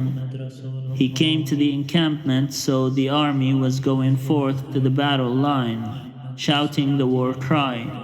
Israel and the Philistines drew up for battle, army against army. David left the things in charge of the keeper of the baggage, ran to the ranks, and went and greeted his brothers. As he talked with them, the champion, the Philistine of Gath, Goliath by name, came up out of the ranks of the Philistines and spoke the same words as before, and David heard him. All the Israelites, when they saw the man, fled from him and were very much afraid. The Israelites said, "Have you seen this man who has come up? Surely he has come up to defy Israel. The king will greatly enrich the man who kills him, and will give him his daughter and make his family free in Israel." David said to the men who stood by him, "What shall be done for the man who kills this Philistine and takes away the reproach from Israel? For who is this uncircumcised Philistine that he should defy the armies of the living God?" The people answered him in the same way, "So shall it be done for the man who kills him." His eldest brother Eliab heard him talking to the man, and Eliab's anger was kindled against David. He said, "Why have you come down? With whom have you left those few sheep in the wilderness?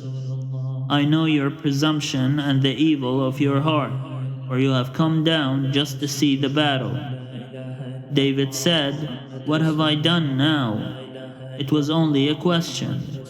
He turned away from him toward another and spoke in the same way, and the people answered him again as before. When the words that David spoke were heard, they repeated them before Saul, and he sent for him. David said to Saul, "Let no one's heart fail because of him. Your servant will go and fight with this Philistine." Saul said to David, "You are not able to go against this Philistine to fight with him, for you are just a boy. and he has been a warrior from his youth. But David said to Saul, "Your servant used to keep sheep for his father, and whenever a lion or a bear came and took a lamb from the flock, I went after it and struck it down, rescuing the lamb from its mouth. And if it turned against me, I would catch it by the jaw, strike it down, and kill it. Your servant has killed both lions and bears, and this uncircumcised Philistine shall be like one of them, since he has defied the armies of the living God." David said, "The Lord, who saved me from the paw of the lion and from the paw of the bear, will save me from the hand of this Philistine." So Saul said to David, "Go, and may the Lord be with you." Saul clothed David with his armor.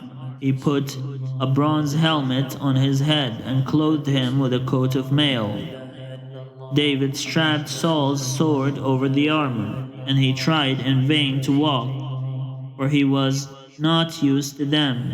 Then David said to Saul, "I cannot walk with these, for I am not used to them." So David removed them. Then he took his staff in his hand and chose 5 smooth stones from the wadi and put them in his shepherd's bag, in the pouch. His sling was in his hand, and he drew near to the Philistine. The Philistine came on and drew near to David, with his shield bearer in front of him. When the Philistine looked and saw David, he disdained him, for he was only a youth, ruddy and handsome in appearance. The Philistine said to David, "Am I a dog, that you come to me with sticks?" And the Philistine cursed David by his gods. The Philistine said to David, "Come to me, and I will give your flesh to the birds of the air and to the wild animals of the field." But David said to the Philistine, "You come to me with sword and spear and javelin, but I come to you in the name of the Lord of hosts, the God of the armies of Israel, whom you have defied. This very day the Lord will deliver you into my hand, and I will strike you down and cut off your head, and I will give the dead bodies of the Philistine army this very day to the birds of the air and to the wild animals of the earth, so that all the earth may know that there is a God in Israel, and that all this assembly may know that the Lord does not save by sword and spear, for the battle is the Lord's, and he will give you into our hand." When the Philistine drew nearer to meet David, David ran quickly toward the battle line to meet the Philistine. David put his hand in his bag, took a stone, slung it, and struck the Philistine on the forehead. The stone sank into his forehead, and he fell face down on the ground. So David prevailed over the Philistine with the sling and the stone, striking down the Philistine and killing him. There was no sword in David's hand. Then David ran and stood over the Philistine. He grasped his sword, drew it out of its sheath, and killed him. Then he cut off his head with it. When the Philistines saw that their champion was dead, they fled. The troops of Israel and Judah rose up with a shout and pursued the Philistines as far as Gath and the gates of Ekron, so that the wounded Philistines fell on the way from Sharim as far as Gath and Ekron. The Israelites came back from chasing the Philistines, and they plundered their camp. David took the head of the Philistine and brought it to Jerusalem, but he put his armor in his tent. When Saul saw David go out against the Philistine, he said to Abner, the commander of the army, "Abner, whose son is this young man?" Abner said, "As your soul lives, O king, I do not know." The king said, "Inquire whose son the stripling is." On David's return from killing the Philistine, Abner took him and brought him before Saul, with the head of the Philistine in his hand. Saul said to him, "Whose son are you, young man?" And David answered, "I am the son of your servant Jesse the Bethlehemite."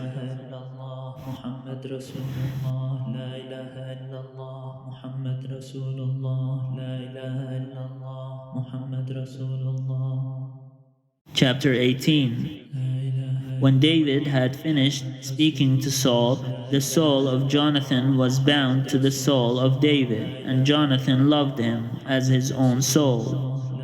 Saul took him that day and would not let him return to his father's house. Then Jonathan made a covenant with David, because he loved him as his own soul. Jonathan stripped himself of the robe that he was wearing and gave it to David, and his armor, and even his sword, and his bow, and his belt. David went out and was successful wherever Saul sent him. As a result, Saul set him over the army, and all the people, even the servants of Saul, approved. As they were coming home, when David returned from killing the Philistine, the women came out of all the towns of Israel, singing and dancing, to meet King Saul, with tambourines, with songs of joy, and with musical instruments. And the women sang to one another as they made merry. Saul has killed his thousands, and David his 10,000s. Saul was very angry, for this saying displeased him. He said, "They have ascribed to David 10,000, and to me they have ascribed thousands. What more can we have but the kingdom?" So Saul eyed David from that day on. The next day an evil spirit from God rushed upon Saul, and he raved within his house, while David was playing the lyre, as he did day by day. Saul had his spear in his hand, and Saul threw the spear, for he thought, "I will pin David to the wall." But David eluded him twice. Saul was afraid of David, because the Lord was with him, but he had departed from Saul. So Saul removed him from his presence, and made him a commander of 1,000. And David marched out and came in, leading the army. David had success in all his undertakings, for the Lord was with him. When Saul saw that he had great success, he stood in awe of him. But all Israel and Judah loved David, for it was he who marched out and came in leading them. Then Saul said to David, "Here is my elder daughter Merab. I will give her to you as a wife. Only be valiant for me and fight the Lord's battles." For Saul thought, "I will not raise a hand against him. Let the Philistines deal with him."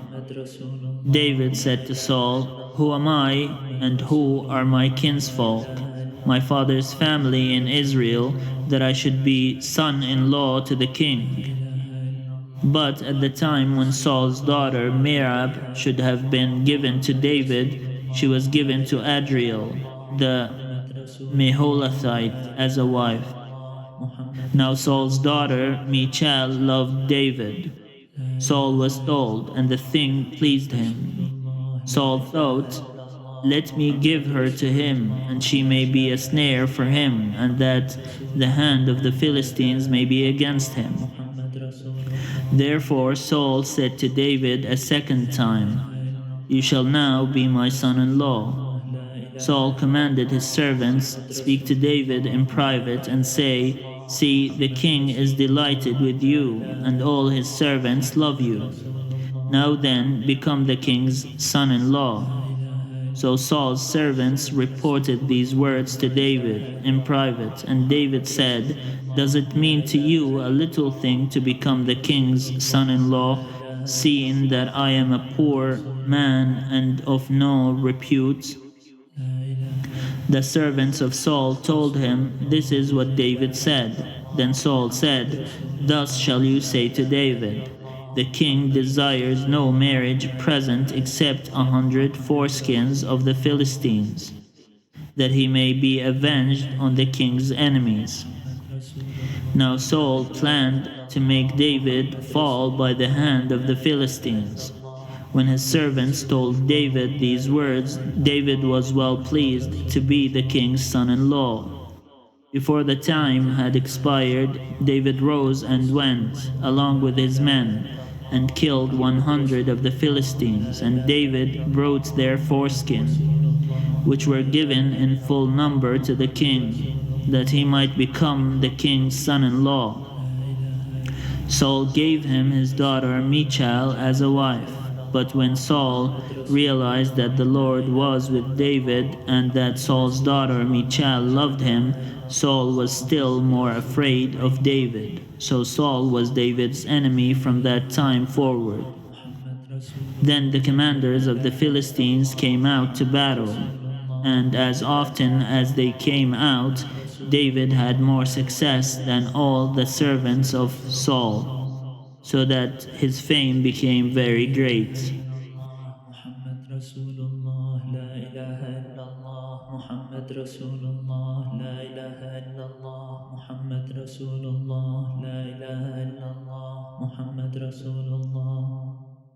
Chapter 19.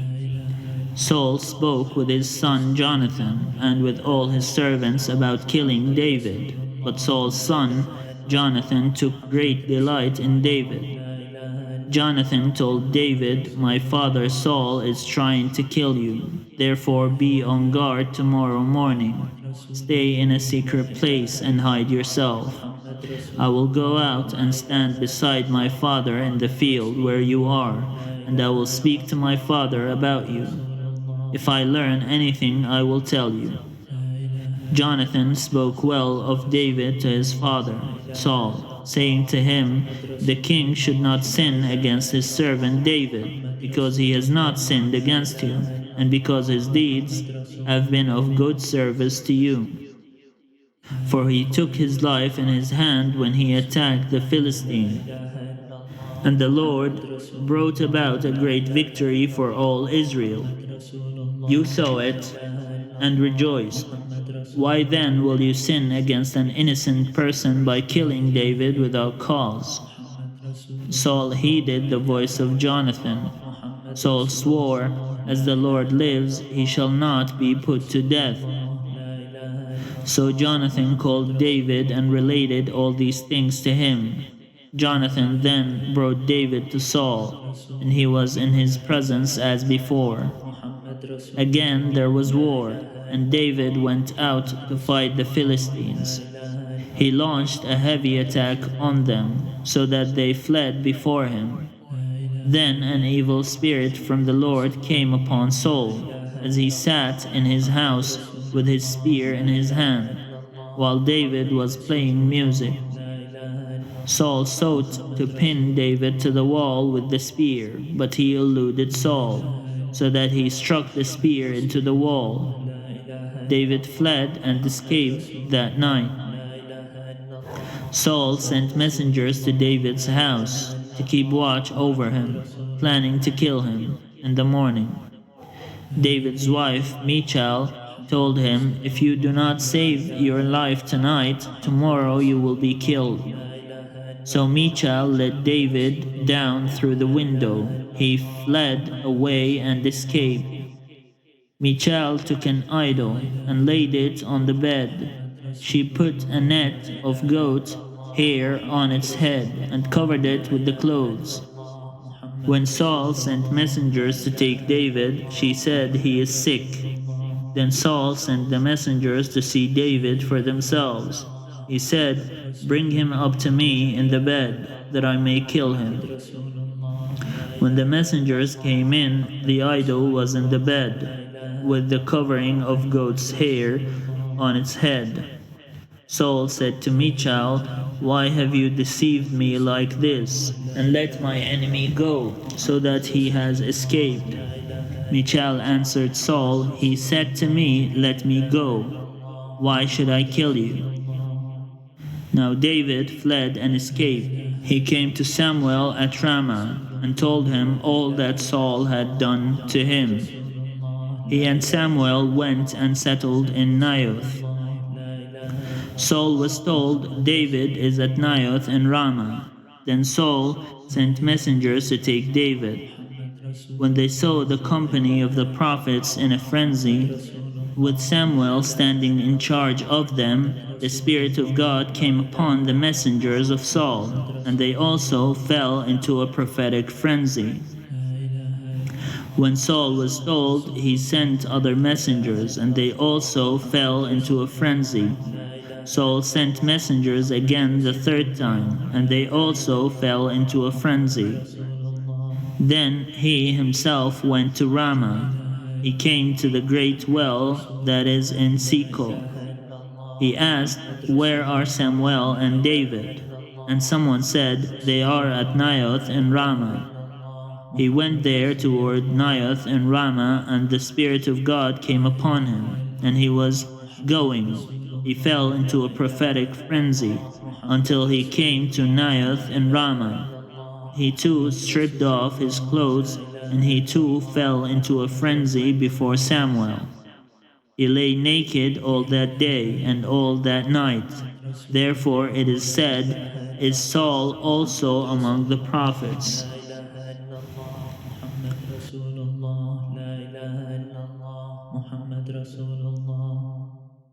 Chapter 20.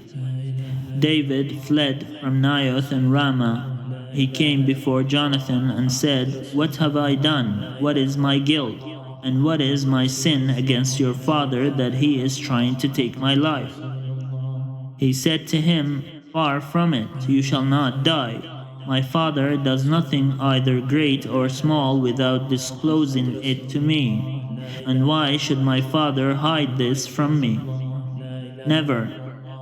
But David also swore, Your father knows well that you like me, and he thinks, Do not let Jonathan know this, or he will be grieved. But truly, and as you yourself live, there is but a step between me and death. Then Jonathan said to David, Whatever you say, I will do for you. David said to Jonathan, Tomorrow is the new moon, and I should not fail to sit with the king at the meal. But let me go, so that I may hide in the field until the third evening. If your father misses me at all, then say, David earnestly asked leave of me to run to Bethlehem, his city, for there is a yearly sacrifice there for all the family. If he says good, it will be well with your servant. But if he is angry, then know that evil has been determined by him. Therefore deal kindly with your servant, for you have brought your servant into a sacred covenant with you. But if there is guilt in me, kill me yourself. Why should you bring me to your father? Jonathan said, Far be it from you. If I knew that it was decided by my father that evil should come upon you, would I not tell you? Then David said to Jonathan, Who will tell me if your father answers you harshly? Jonathan replied to David, Come, let us go out into the field. So they both went out into the field. Jonathan said to David, By the Lord, the God of Israel, when I have sounded out my father, about this time tomorrow or on the third day, if he is well disposed toward David, shall I not then send and disclose it to you? But if my father intends to do to you harm, the Lord do so to Jonathan, and more also, if I do not disclose it to you, and send you away, so that you may go in safety. May the Lord be with you, as he has been with my father. If I am still alive, show me the faithful love of the Lord. But if I die, never cut off my faithful love from my house, even if the Lord were to cut off every one of the enemies of David from the face of the earth. Thus Jonathan made a covenant with the house of David, saying, "May the Lord seek out the enemies of David." Jonathan made David swear again by his love for him, for he loved him as he loved his own life. Jonathan said to him, "Tomorrow is the new moon. You will be missed, because your place will be empty. On the day after tomorrow you shall go a long way down. Go to the place where you hid yourself earlier, and remain beside the stone there. I will shoot 3 arrows to the side of it, as though I shot at a mark. Then I will send the boy, saying, 'Go find the arrows.' If I say to the boy, 'Look, the arrows are on this side of you, collect them,' then you are to come. For as the Lord lives, it is safe for you, and there is no danger. But if I say to the young man, 'Look, the arrows are beyond you,' then go, for the Lord has sent you away. As for the matter about which you and I have spoken, the Lord is witness between you and me forever." So David hid himself in the field. When the new moon came, the king sat upon his seat, as at other times, upon the seat by the wall. Jonathan stood, while Abner sat by Saul's side, but David's place was empty. Saul did not say anything that day, for he thought, "Something has befallen him. He is not clean. Surely he is not clean." But on the second day, the day after the new moon, David's place was empty. And Saul said to his son Jonathan, "Why has the son of Jesse not come to the feast, either yesterday or today?"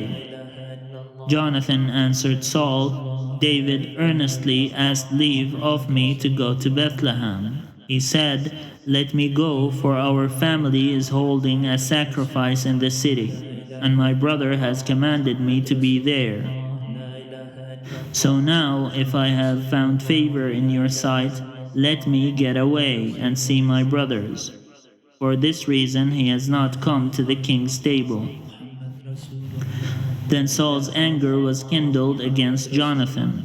He said to him, "You son of a perverse, rebellious woman, do I not know that you have chosen the son of Jesse to your own shame, and to the shame of your mother's nakedness? For as long as the son of Jesse lives upon the earth, neither you nor your kingdom shall be established.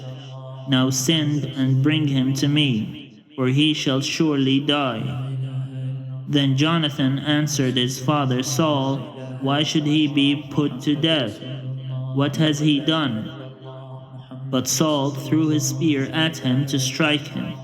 So Jonathan knew that it was the decision of his father to put David to death. Jonathan rose from the table in fierce anger and ate no food on the second day of the month, for he was grieved for David, and because his father had disgraced him. In the morning, Jonathan went out into the field to the appointment with David, and with him was a little boy.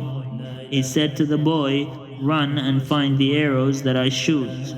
As the boy ran, he shot an arrow beyond him. When the boy came to the place where Jonathan's arrow had fallen, Jonathan called after the boy and said, "Is the arrow not beyond you?" Jonathan called after the boy, "Hurry, be quick, do not linger." So Jonathan's boy gathered up the arrows and came to his master, but the boy knew nothing. Only Jonathan and David knew the arrangement. Jonathan gave his weapons to the boy and said to him, "Go and carry them to the city." As soon as the boy had gone, David rose from beside the stone heap and prostrated himself with his face to the ground. He bowed 3 times, and they kissed each other and wept with each other. David wept the more.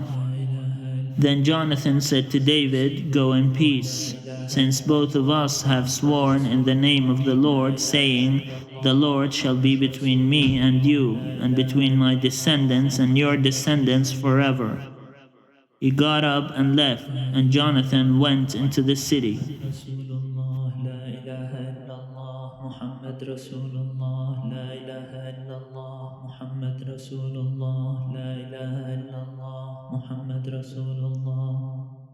Chapter 21. David came to Nob to the priest Ahimelech. Ahimelech came trembling to meet David and said to him, "Why are you alone and no one with you?" David said to the priest Ahimelech, "The king has charged me with the matter and said to me, 'No one must know anything of the matter about which I send you and with which I have charged you. I have made an appointment with the young men for such and such a place. Now then, what have you at hand? Give me 5 loaves of bread, or whatever is here." The priest answered David, "I have no ordinary bread at hand, only holy bread, provided that the young men have kept themselves from women."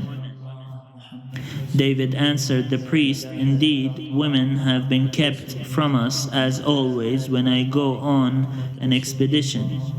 The vessels of the young men are holy even when it is a common journey. How much more today will their vessels be holy?" So the priest gave him the holy bread, for there was no bread there except the bread of the presence, which is removed from before the Lord, to be replaced by hot bread on the day it is taken away. Now a certain man of the servants of Saul was there that day, detained before the Lord. His name was Doeg the Edomite, the chief of Saul's shepherds. David said to Ahimelech, "Is there no spear or sword here with you? I did not bring my sword or my weapons with me, because the king's business required haste." The priest said, "The sword of Goliath, the Philistine whom you killed in the valley of Elah, is here wrapped in a cloth behind the ephod. If you will take that, take it, for there is none here except that one." David said, "There is none like it. Give it to me." David rose and fled that day from Saul. He went to King Achish of Gath. The servants of Achish said to him, "Is this not David, the king of the land? Did they not sing to one another of him in dances, 'Saul has killed his thousands and David his 10,000s'?" David took these words to heart and was very much afraid of King Achish of Gath, so he changed his behavior before them. He pretended to be mad when in their presence. He scratched marks on the doors of the gate and let his spittle run down his beard. Achish said to his servants, "Look, you see the man is mad. Why then have you brought him to me? Do I lack madmen that you have brought this fellow to play the madman in my presence? Shall this fellow come into my house?" Chapter 22. David left there and escaped to the cave of Adullam. When his brothers and all his father's house heard of it, they went down there to him. Everyone who was in distress, and everyone who was in debt, and everyone who was discontented gathered to him, and he became captain over them. Those who were with him numbered about 400. David went from there to Mizpeh of Moab. He said to the king of Moab, "Please let my father and mother come to you until I know what God will do for me." He left them with the king of Moab.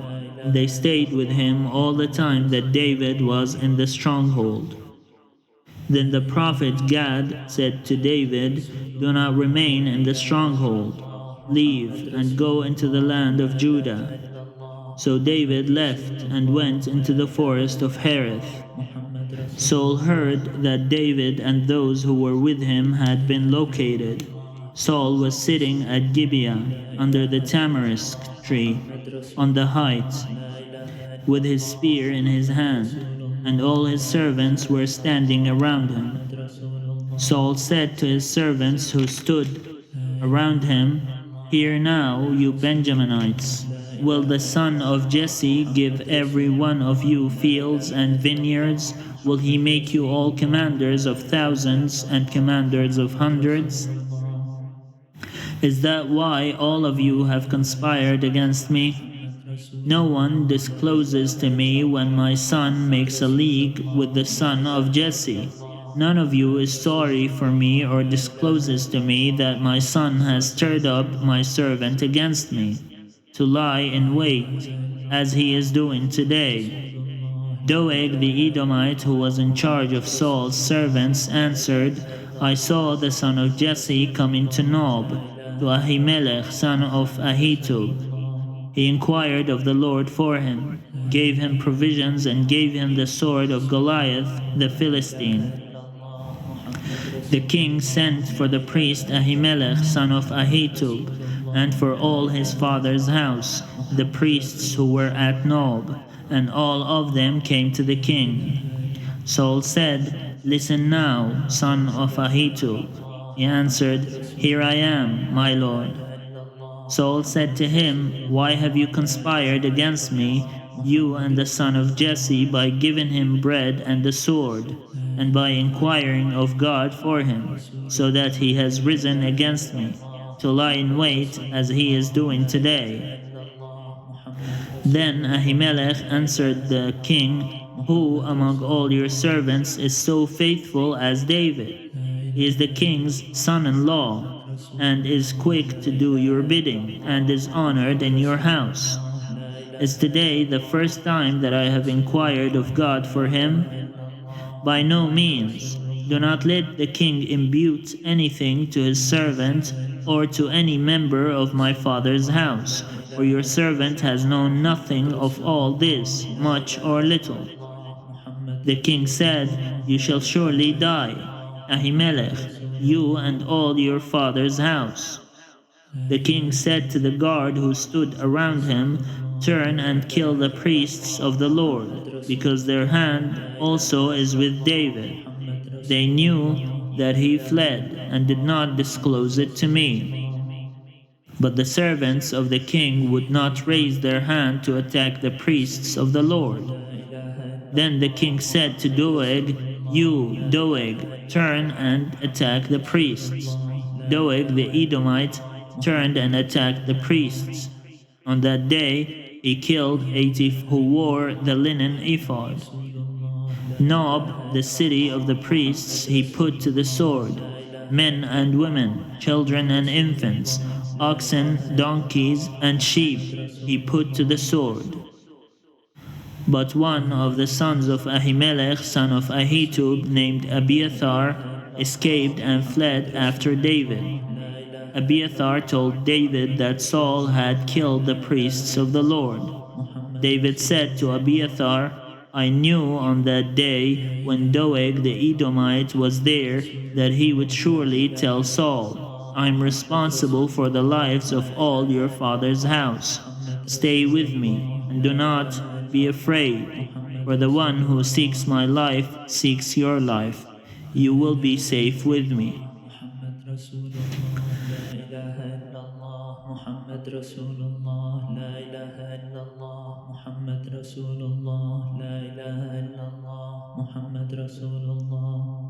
Chapter 23. Now they told David, "The Philistines are fighting against Keilah and are robbing the threshing floors."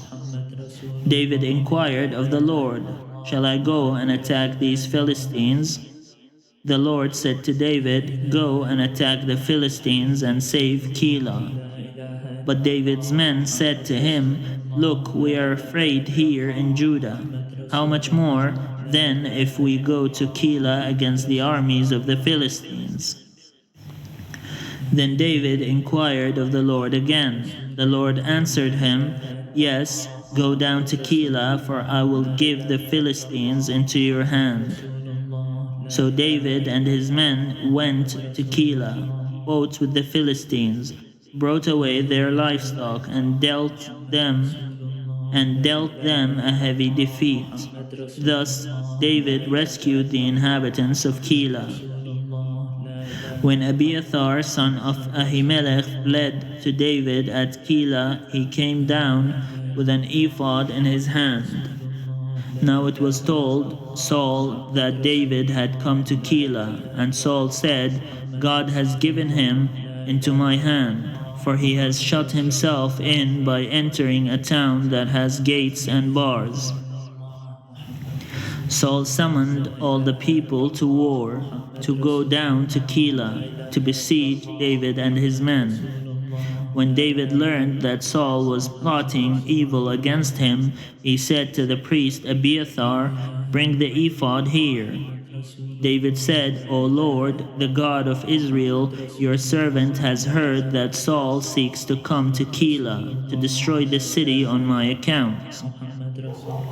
And now will Saul come down as your servant has heard? O Lord, the God of Israel, I beseech you, tell your servant. The Lord said, He will come down. Then David said, Will the men of Keilah surrender me and my men into the hand of Saul? The Lord said, They will surrender you. Then David and his men, who were about 600, set out and left Keilah. They wandered wherever they could go.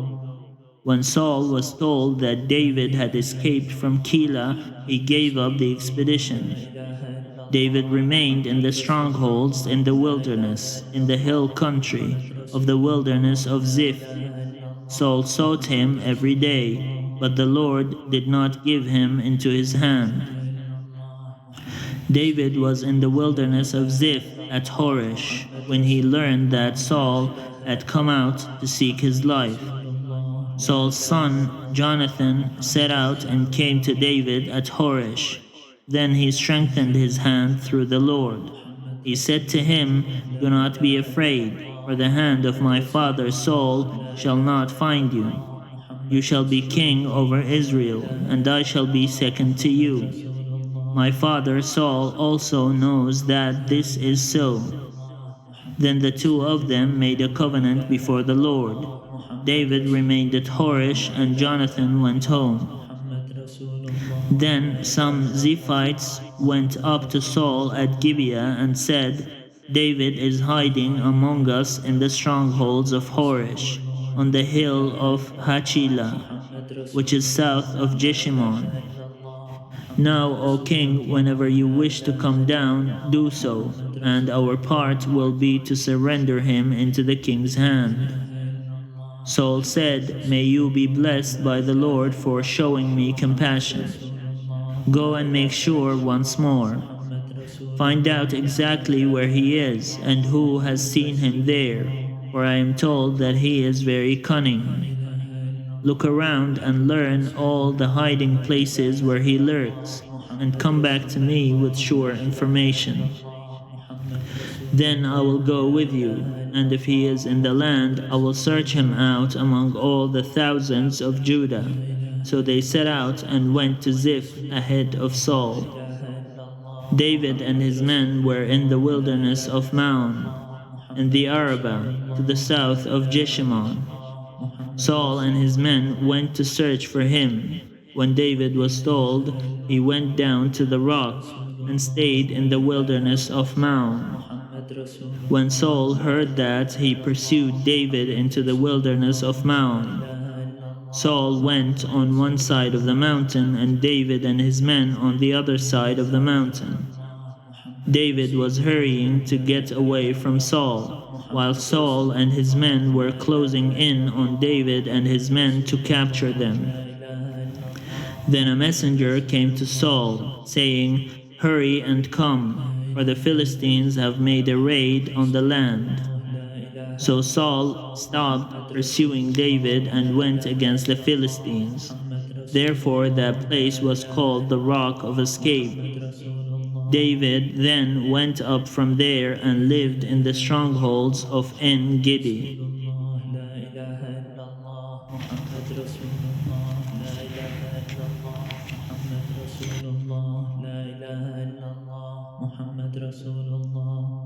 Chapter 24. When Saul returned from following the Philistines, he was told, "David is in the wilderness of En-Gedi." Then Saul took 3,000 chosen men out of all Israel, and went to look for David and his men in the direction of the rocks of the Wadi Goats. He came to the sheepfolds beside the road, where there was a cave, and Saul went in to relieve himself. Now David and his men were sitting in the innermost parts of the cave.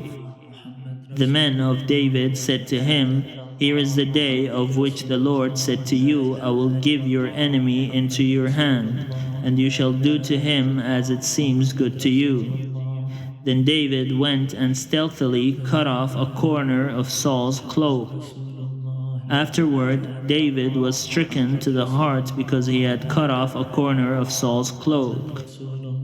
He said to his men, "The Lord forbid that I should do this thing to my Lord, the Lord's anointed, to raise my hand against him, for he is the Lord's anointed." So David scolded his men severely and did not permit them to attack Saul. Then Saul got up and left the cave and went on his way.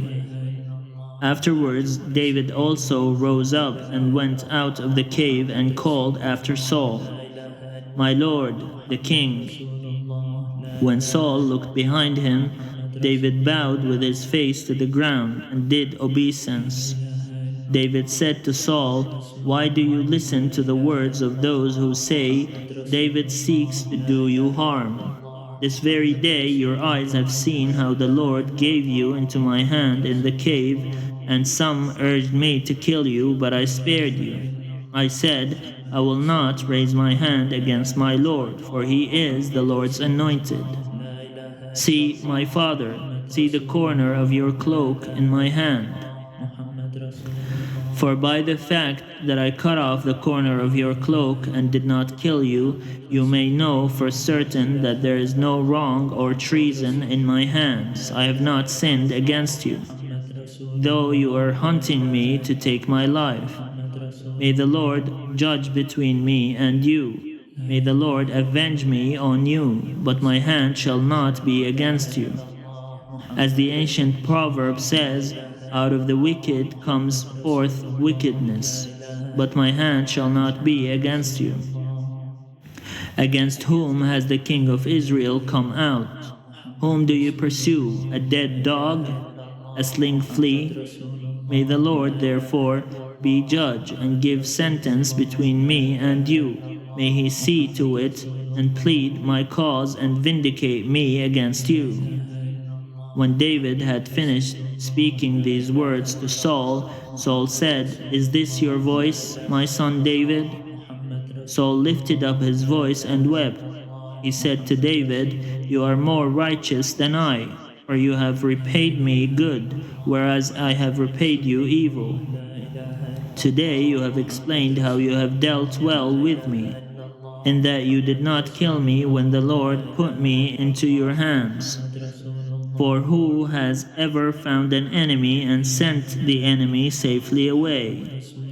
So may the Lord reward you with good for what you have done to me this day.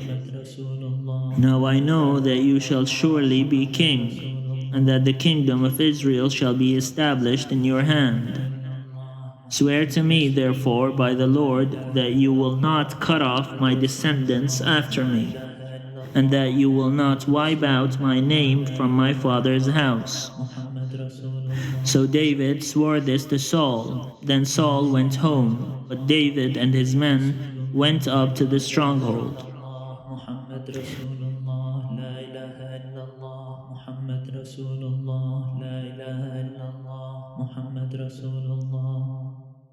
Chapter 25. Now Samuel died, and all Israel assembled and mourned for him. They buried him at his home in Ramah. Then David got up and went down to the wilderness of Paran. There was a man in Maon whose property was in Carmel. The man was very rich. He had 3,000 sheep and 1,000 goats. He was shearing his sheep in Carmel. Now the name of the man was Nabal, the name of his wife Abigail. The woman was clever and beautiful, but the man was surly and mean. He was a Calebite. David heard in the wilderness that Nabal was shearing his sheep. So David sent 10 young men. And David said to the young men, "Go up to Carmel and go to Nabal, and greet him in my name. Thus you shall salute him. Peace be to you, and peace be to your house, and peace be to all that you have. I hear that you have shearers. Now your shepherds have been with us, and we did them no harm, and they missed nothing. All the time they were in Carmel. Ask your young men, and they will tell you. Therefore, let my young men find favor in your sight, for we have come on a feast day. Please give whatever you have at hand to your servants and to your son David." When David's young men came, they said all this to Nabal in the name of David, and then they waited. But Nabal answered David's servants, "Who is David? Who is the son of Jesse? There are many servants today who are breaking away from their masters. Shall I take my bread and my water and the meat that I have butchered from my shearers and give it to men who come from I do not know where?" So David's young men turned away and came back and told him all this. David said to his men, "Every man strap on his sword."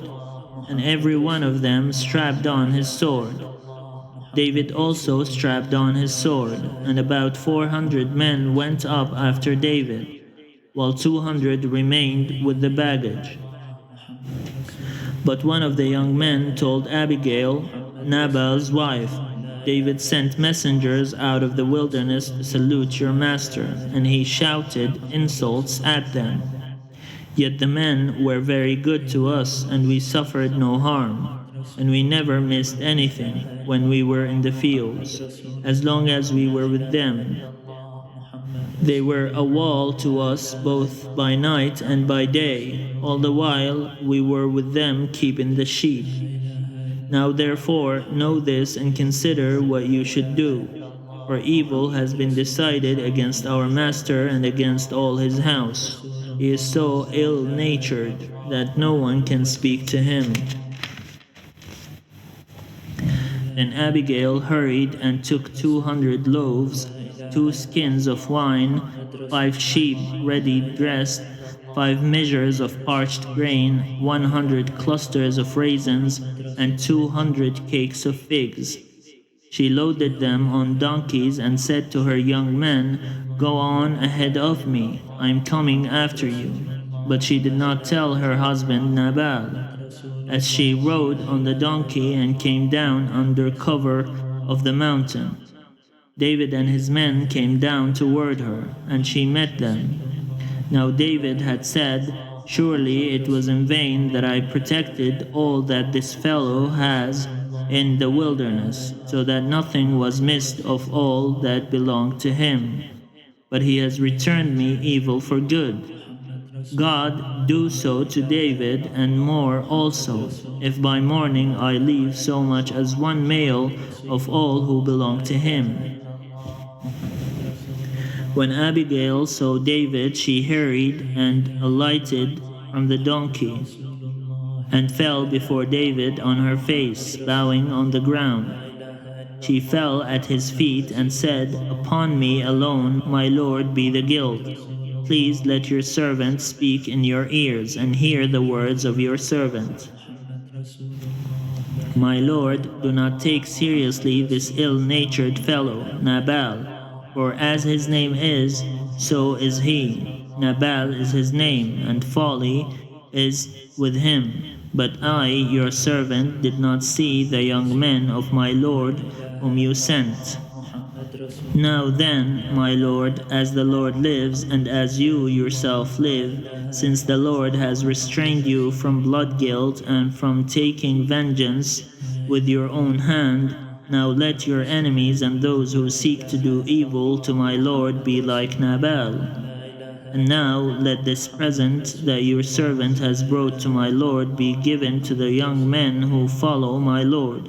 Please forgive the trespass of your servant, for the Lord will certainly take my Lord a sure house, because my Lord is fighting the battles of the Lord, and evil shall not be found in you so long as you live. If anyone should rise up to pursue you and to seek your life, the life of my Lord shall be bound in the bundle of the living under the care of the Lord your God. But the lives of your enemies he shall sling out as from the hollow of a sling. When the Lord has done to my Lord according to all the good that he has spoken concerning you, and has appointed you prince over Israel, my Lord shall have no cause of grief or pangs of conscience, for having shed blood without cause, or for having saved himself. And when the Lord has dealt well with my Lord, then remember your servant. David said to Abigail, Blessed be the Lord, the God of Israel, who sent you to meet me today. Blessed be your good sense, and blessed be you, who have kept me today from blood guilt and from avenging myself by my own hand. For as surely as the Lord, the God of Israel, lives, who has restrained me from hurting you, unless you had hurried and come to meet me, truly by morning there would not have been left to Nabal so much as one male. Then David received from her hand what she had brought him. He said to her, Go up to your house in peace. See, I have heeded your voice, and I have granted your petition. Abigail came to Nabal. He was holding a feast in his house, like the feast of a king. Nabal's heart was merry with him, for he was very drunk. So she told him nothing at all until the morning light. In the morning, when the wine had gone out of Nabal, his wife told him these things, and his heart died within him. He became like a stone. About 10 days later, the Lord struck Nabal, and he died. When David heard that Nabal was dead, he said, Blessed be the Lord who has judged the case of Nabal's insult to me, and has kept back his servant from evil. The Lord has returned the evil doing of Nabal upon his own head. Then David sent and wooed Abigail to make her his wife. When David's servants came to Abigail at Carmel, they said to her, David has sent us to you to take you to him as his wife. She rose and bowed down with her face to the ground, and said, Your servant is a slave to wash the feet of the servants of my Lord. Abigail got up hurriedly and rode away on a donkey. Her 5 maids attended her. She went after the messengers of David and became his wife. David also married Ahinoam of Jezreel. Both of them became his wives. Saul had given his daughter Michal, David's wife, to Palti, son of Laish, who was from Galim.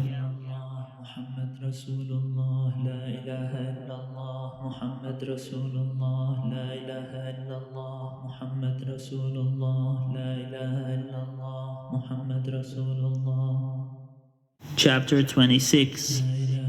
Then the Ziphites came to Saul at Gibeah, saying, David is in hiding on the hill of Hachilah, which is opposite Jeshimon. So Saul rose and went down to the wilderness of Ziph with 3,000 chosen men of Israel to seek David in the wilderness of Ziph.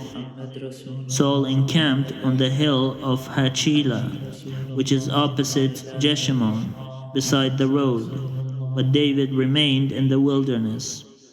When he learned that Saul had come after him in the wilderness, David sent out spies and learned that Saul had indeed arrived. Then David set out and came to the place where Saul had encamped.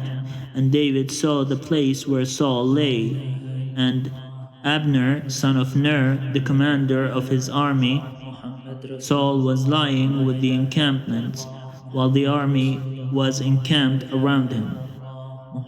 Then David said to Ahimelech the Hittite and to Joab's brother Abishai, son of Zeruiah, "Who will go down with me into the camp to Saul?" Abishai said, "I will go down with you." So David and Abishai went to the army by night.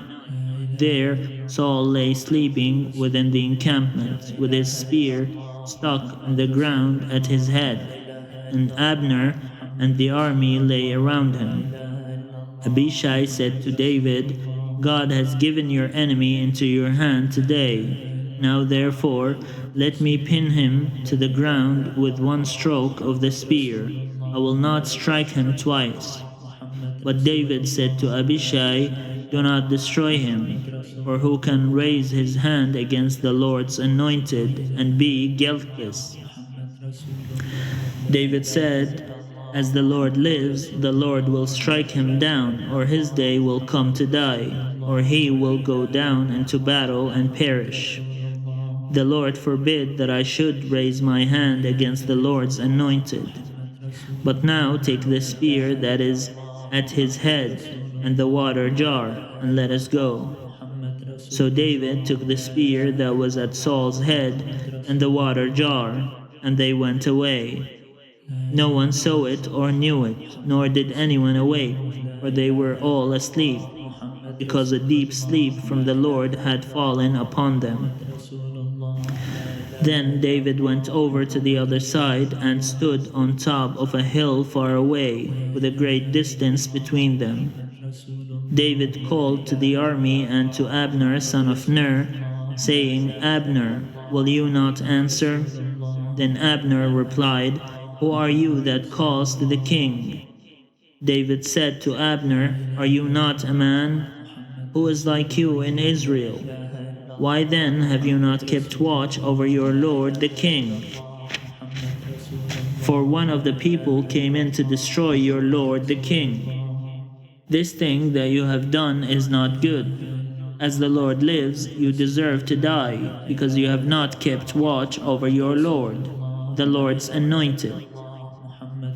See now, where is the king's spear, or the water jar that was at his head?" Saul recognized David's voice and said, "Is this your voice, my son David?" David said, "It is my voice, my lord, O king." And he added, "Why does my lord pursue his servant? For what have I done? What guilt is on my hands? Now therefore let my lord the king hear the words of his servant. If it is the Lord who has stirred you up against me, may he accept an offering. But if it is mortals, may they be cursed before the Lord.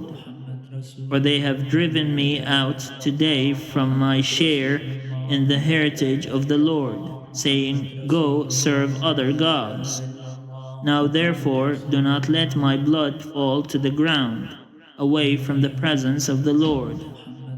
For the king of Israel has come out to seek a single flea, like one who hunts a partridge in the mountains." Then Saul said, "I have done wrong. Come back, my son David, for I will never harm you again. Because my life was precious in your sight today, I have been a fool, and I have made a great mistake." David replied, "Here is the spear, O king. Let one of the young men come over and get it. The Lord rewards everyone for his righteousness and his faithfulness. For the Lord gave you into my hand today, but I would not raise my hand against the Lord's anointed. As your life was precious today in my sight, so may my life be precious in the sight of the Lord, and may he rescue me from all tribulation." Then Saul said to David, "Blessed be you, my son David. You will do many things and will succeed in them." So David went his way, and Saul returned to his place.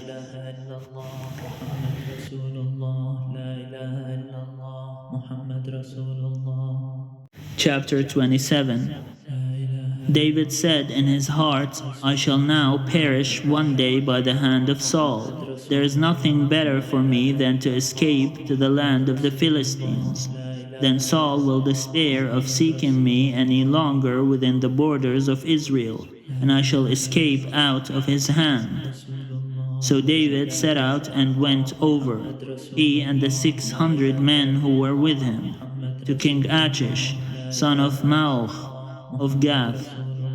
David stayed with Achish at Gath, he and his troops, every man with his household, and David with his 2 wives, Ahinoam of Jezreel and Abigail of Carmel, Nabal's widow. When Saul was told that David had fled to Gath, he no longer sought for him. Then David said to Achish, "If I have found favor in your sight, let a place be given me in one of the country towns, so that I may live there. Or why should your servant live in the royal city with you?" So that day Achish gave him Ziklag. Therefore Ziklag has belonged to the kings of Judah to this day. The length of time that David lived in the country of the Philistines was 1 year and 4 months. Now David and his men went up and made raids on the Geshurites, the Girzites, and the Amalekites, for these were the landed settlements from Telam on the way to Shur and on the land of Egypt. David struck the land, leaving neither man nor woman alive, but took away the sheep, the oxen, the donkeys, the camels, and the clothing, and came back to Achish. When Achish asked, "Against whom have you made a raid today?"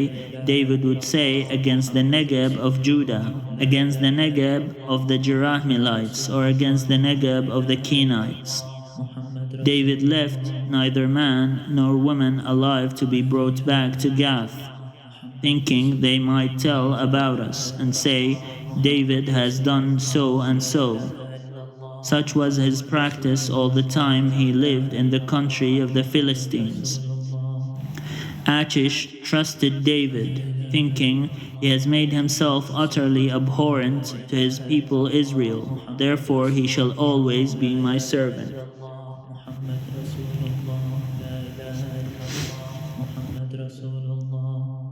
Chapter 28. In those days the Philistines gathered their forces for war, to fight against Israel. Achish said to David, "You know, of course, that you and your men are to go out with me in the army." David said to Achish, "Very well, then you shall know what your servant can do." Achish said to David, "Very well, I will make you my bodyguard for life." Now Samuel had died, and all Israel had mourned for him and buried him in Ramah, his own city. Saul had expelled the mediums and the wizards from the land. The Philistines assembled and came and encamped at Shunem. Saul gathered all Israel, and they encamped at Gilboa. When Saul saw the army of the Philistines, he was afraid, and his heart trembled greatly. When Saul inquired of the Lord did not answer him, not by dreams or by Urim or by prophets. Then Saul said to his servants, "Seek out for me a woman who is a medium, so that I may go to her and inquire of her." His servants said to him, "There is a medium at Endor." So Saul disguised himself and put on other clothes and went there, he and 2 men with him. They came to the woman by night, and he said, "Consult a spirit for me, and bring up for me the one whom I name to you." The woman said to him, "Surely you know what Saul has done, how he has cut off the mediums and the wizards from the land. Why then are you laying a snare for my life to bring about my death?" But Saul swore to her by the Lord, "As the Lord lives, no punishment shall come upon you for this thing." Then the woman said, "Whom shall I bring up for you?" He answered, "Bring up Samuel for me." When the woman saw Samuel, she cried out with a loud voice, and the woman said to Saul, "Why have you deceived me? You are Saul." The king said to her, "Have no fear. What do you see?" The woman said to Saul, "I see a divine being coming up out of the ground." He said to her, "What is his appearance?" She said, "An old man is coming up. He is wrapped in a robe." So Saul knew that it was Samuel, and he bowed with his face to the ground and did obeisance. Then Samuel said to Saul, "Why have you disturbed me by bringing me up?" Saul answered, "I'm in great distress, for the Philistines are warring against me, and God has turned away from me and answers me no more, either by prophets or by dreams. So I have summoned you to tell me what I should do."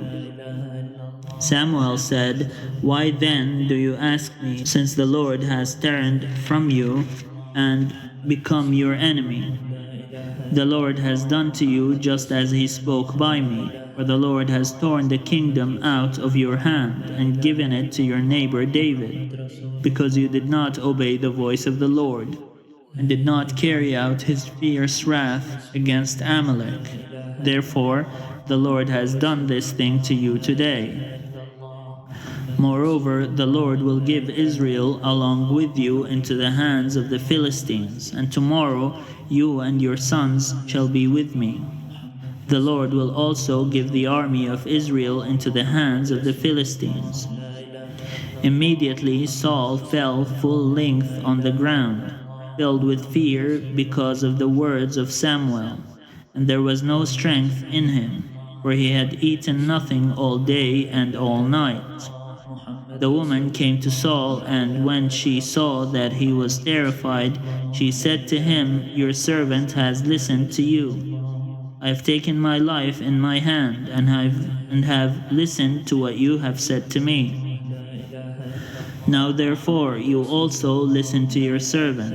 Let me set a morsel of bread before you. Eat, that you may have strength when you go on your way." He refused and said, "I will not eat." But his servants, together with the woman, urged him, and he listened to their words. So he got up from the ground and sat on the bed. Now the woman had a fattened calf in the house. She quickly slaughtered it, and she took flour, kneaded it, and baked unleavened cakes. She put them before Saul and his servants, and they ate. Then they rose and went away that night. Chapter 29. Now the Philistines gathered all their forces at Aphek, while the Israelites were encamped by the fountain that is in Jezreel. As the lords of the Philistines were passing on by hundreds and by thousands, and David and his men were passing on in the rear with Achish, the commanders of the Philistines said, "What are these Hebrews doing here?" Achish said to the commanders of the Philistines, "Is this not David, the servant of King Saul of Israel, who has been with me now for days and years? Since he deserted to me, I have found no fault in him to this day." But the commanders of the Philistines were angry with him, and the commanders of the Philistines said to him, "Send the man back, so that he may return to the place that you have assigned to him. He shall not go down with us to battle, or else he may become an adversary to us in battle. For how could this fellow reconcile himself to his Lord? Would it not be with the heads of the men here? Is this not David, of whom they sing to one another in dances. Saul has killed his thousands, and David his 10,000s. Then Achish called David and said to him, As the Lord lives, you have been honest. And to me it seems right that you should march out and in with me in the campaign, for I have found nothing wrong in you from the day of your coming to me until today. Nevertheless, the lords do not approve of you. So go back now and go peaceably. Do nothing to displease the lords of the Philistines. David said to Achish, But what have I done? What have you found in your servant from the day I entered your service until now, that I should not go and fight against the enemies of my lord the king? Achish replied to David, I know that you are as blameless in my sight as an angel of God. Nevertheless, the commanders of the Philistines have said, He shall not go up with us to the battle. Now then, rise early in the morning, you and the servants of your Lord who came with you, and go to the place that I appointed for you. As for the evil report, do not take it to heart, for you have done well before me. Start early in the morning and leave as soon as you have light. So David set out with his men early in the morning to return to the land of the Philistines. But the Philistines went up to Jezreel.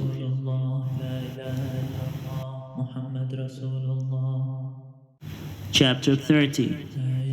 Now when David and his men came to Ziklag on the third day, the Amalekites had made a raid on the Negeb and on Ziklag. They had attacked Ziklag, burned it down, and taken captive the women and all who were in it, both small and great. They killed none of them, but carried them off, and went their way. When David and his men came to the city, they found it burned down, and their wives and sons and daughters taken captive. Then David and the people who were with him raised their voices and wept, until they had no more strength to weep. David's 2 wives also had been taken captive, Ahinoam of Jezreel and Abigail the widow of Nabal of Carmel. David was in great danger, for the people spoke of stoning him, because all the people were bitter in spirit for their sons and daughters. But David strengthened himself in the Lord his God. David said to the priest Abiathar, son of Ahimelech, Bring me the ephod. So Abiathar brought the ephod to David. David inquired of the Lord, Shall I pursue this band? Shall I overtake them? He answered him, Pursue, for you shall surely overtake and shall surely rescue. So David set out, he and the 600 men who were with him. They came to the Wadi Besor, where those stayed who were left behind. But David went on with the pursuit, he and 400 men. 200 stayed behind, too exhausted to cross the Wadi Besor. In the open country they found an Egyptian, and brought him to David. They gave him bread, and he ate. They gave him water to drink. They also gave him a piece of fig cake and 2 clusters of raisins. When he had eaten, his spirit revived, for he had not eaten bread or drunk water for 3 days and 3 nights. Then David said to him, To whom do you belong? Where are you from? He said, I'm a young man of Egypt, servant to an Amalekite. My master left me behind because I fell sick 3 days ago. We had made a raid in the Negeb of the Cherethites, and on that which belongs to Judah, and on the Negeb of Caleb, and we burned Ziklag down. David said to him, Will you take me down to this raiding party? He said, Swear to me by God that you will not kill me, or hand me over to my master, and I will take you down to them. When he had taken him down, they were spread out all over the ground. eating and drinking and dancing, because of the great amount of spoil they had taken from the land of the Philistines and from the land of Judah. David attacked them from twilight until the evening of the next day. Not one of them escaped, except 400 young men, who mounted camels and fled. David recovered all that the Amalekites had taken, and David rescued his 2 wives. Nothing was missing, whether small or great, sons or daughters, spoil or anything that had been taken. David brought back everything. David also captured all the flocks and herds, which were driven ahead of the other cattle. People said, "This is David's spoil." Then David came to the 200 men who had been too exhausted to follow David, and who had been left at the Wadi Besor. They went out to meet David and to meet the people who were with him. When David drew near to the people, he saluted them. Then all the corrupt and worthless fellows among the people who had gone with David said, "Because they did not go with us, we will not give them any of the spoil that we have recovered, except that each man may take his wife and children and leave."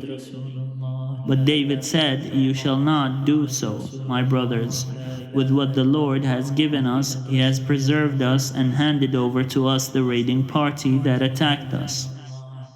Who would listen to you in this matter? For the share of the one who goes down into the battle shall be the same as the share of the one who stays by the baggage. They shall share alike." From that day forward he made it a statute and an ordinance for Israel. It continues to the present day. When David came to Ziklag, he set part of the spoil to his friends, the elders of Judah, saying, "Here is a present for you from the spoil of the enemies of the Lord." It was for those in Bethel, in Ramoth of the Negeb, in Jattir, in Arwer, in Siphmoth, in Ishtimo, in Rakal, in the towns of the Jerahmeelites, in the towns of the Kenites, in Hormah, in Bor Ashan, in Athach, in Hebron, all the places where David and his men had roamed. Chapter 31. Now the Philistines fought against Israel, and the men of Israel fled before the Philistines, and many fell on Mount Gilboa. The Philistines overtook Saul and his sons, and the Philistines killed Jonathan and Abinadab and Malchishua, the sons of Saul. The battle pressed hard upon Saul. The archers found him, and he was badly wounded by them. Then Saul said to his armor-bearer, "Draw your sword and thrust me through with it, so that these uncircumcised may not come and thrust me through, and make sport of me." But his armor-bearer was unwilling, for he was terrified. So Saul took his own sword and fell upon it. When his armor-bearer saw that Saul was dead, he also fell upon his sword and died with him. So Saul and his 3 sons and his armor-bearer and all his men died together on the same day. When the men of Israel who were on the other side of the valley and those beyond the Jordan saw that the men of Israel had fled and that Saul and his sons were dead, they forsook their towns and fled, and the Philistines came and occupied them. The next day, when the Philistines came to strip the dead, they found Saul and his 3 sons fallen on Mount Gilboa. They cut off his head, stripped off his armor, and sent messengers through the land of the Philistines to carry the good news to the houses of their idols and to the people. They put his armor in the temple of Astarte, and they fastened his body to the wall of Bethshan. But when the inhabitants of Jabesh Gilead heard what the Philistines had done to Saul, all the valiant men set out, traveled all night long, and took the body of Saul and the bodies of his sons from the wall of Bithshan. They came to Jabesh and burned them there. Then they took their bones and buried them under the tamarisk tree in Jabesh and fasted 7 days.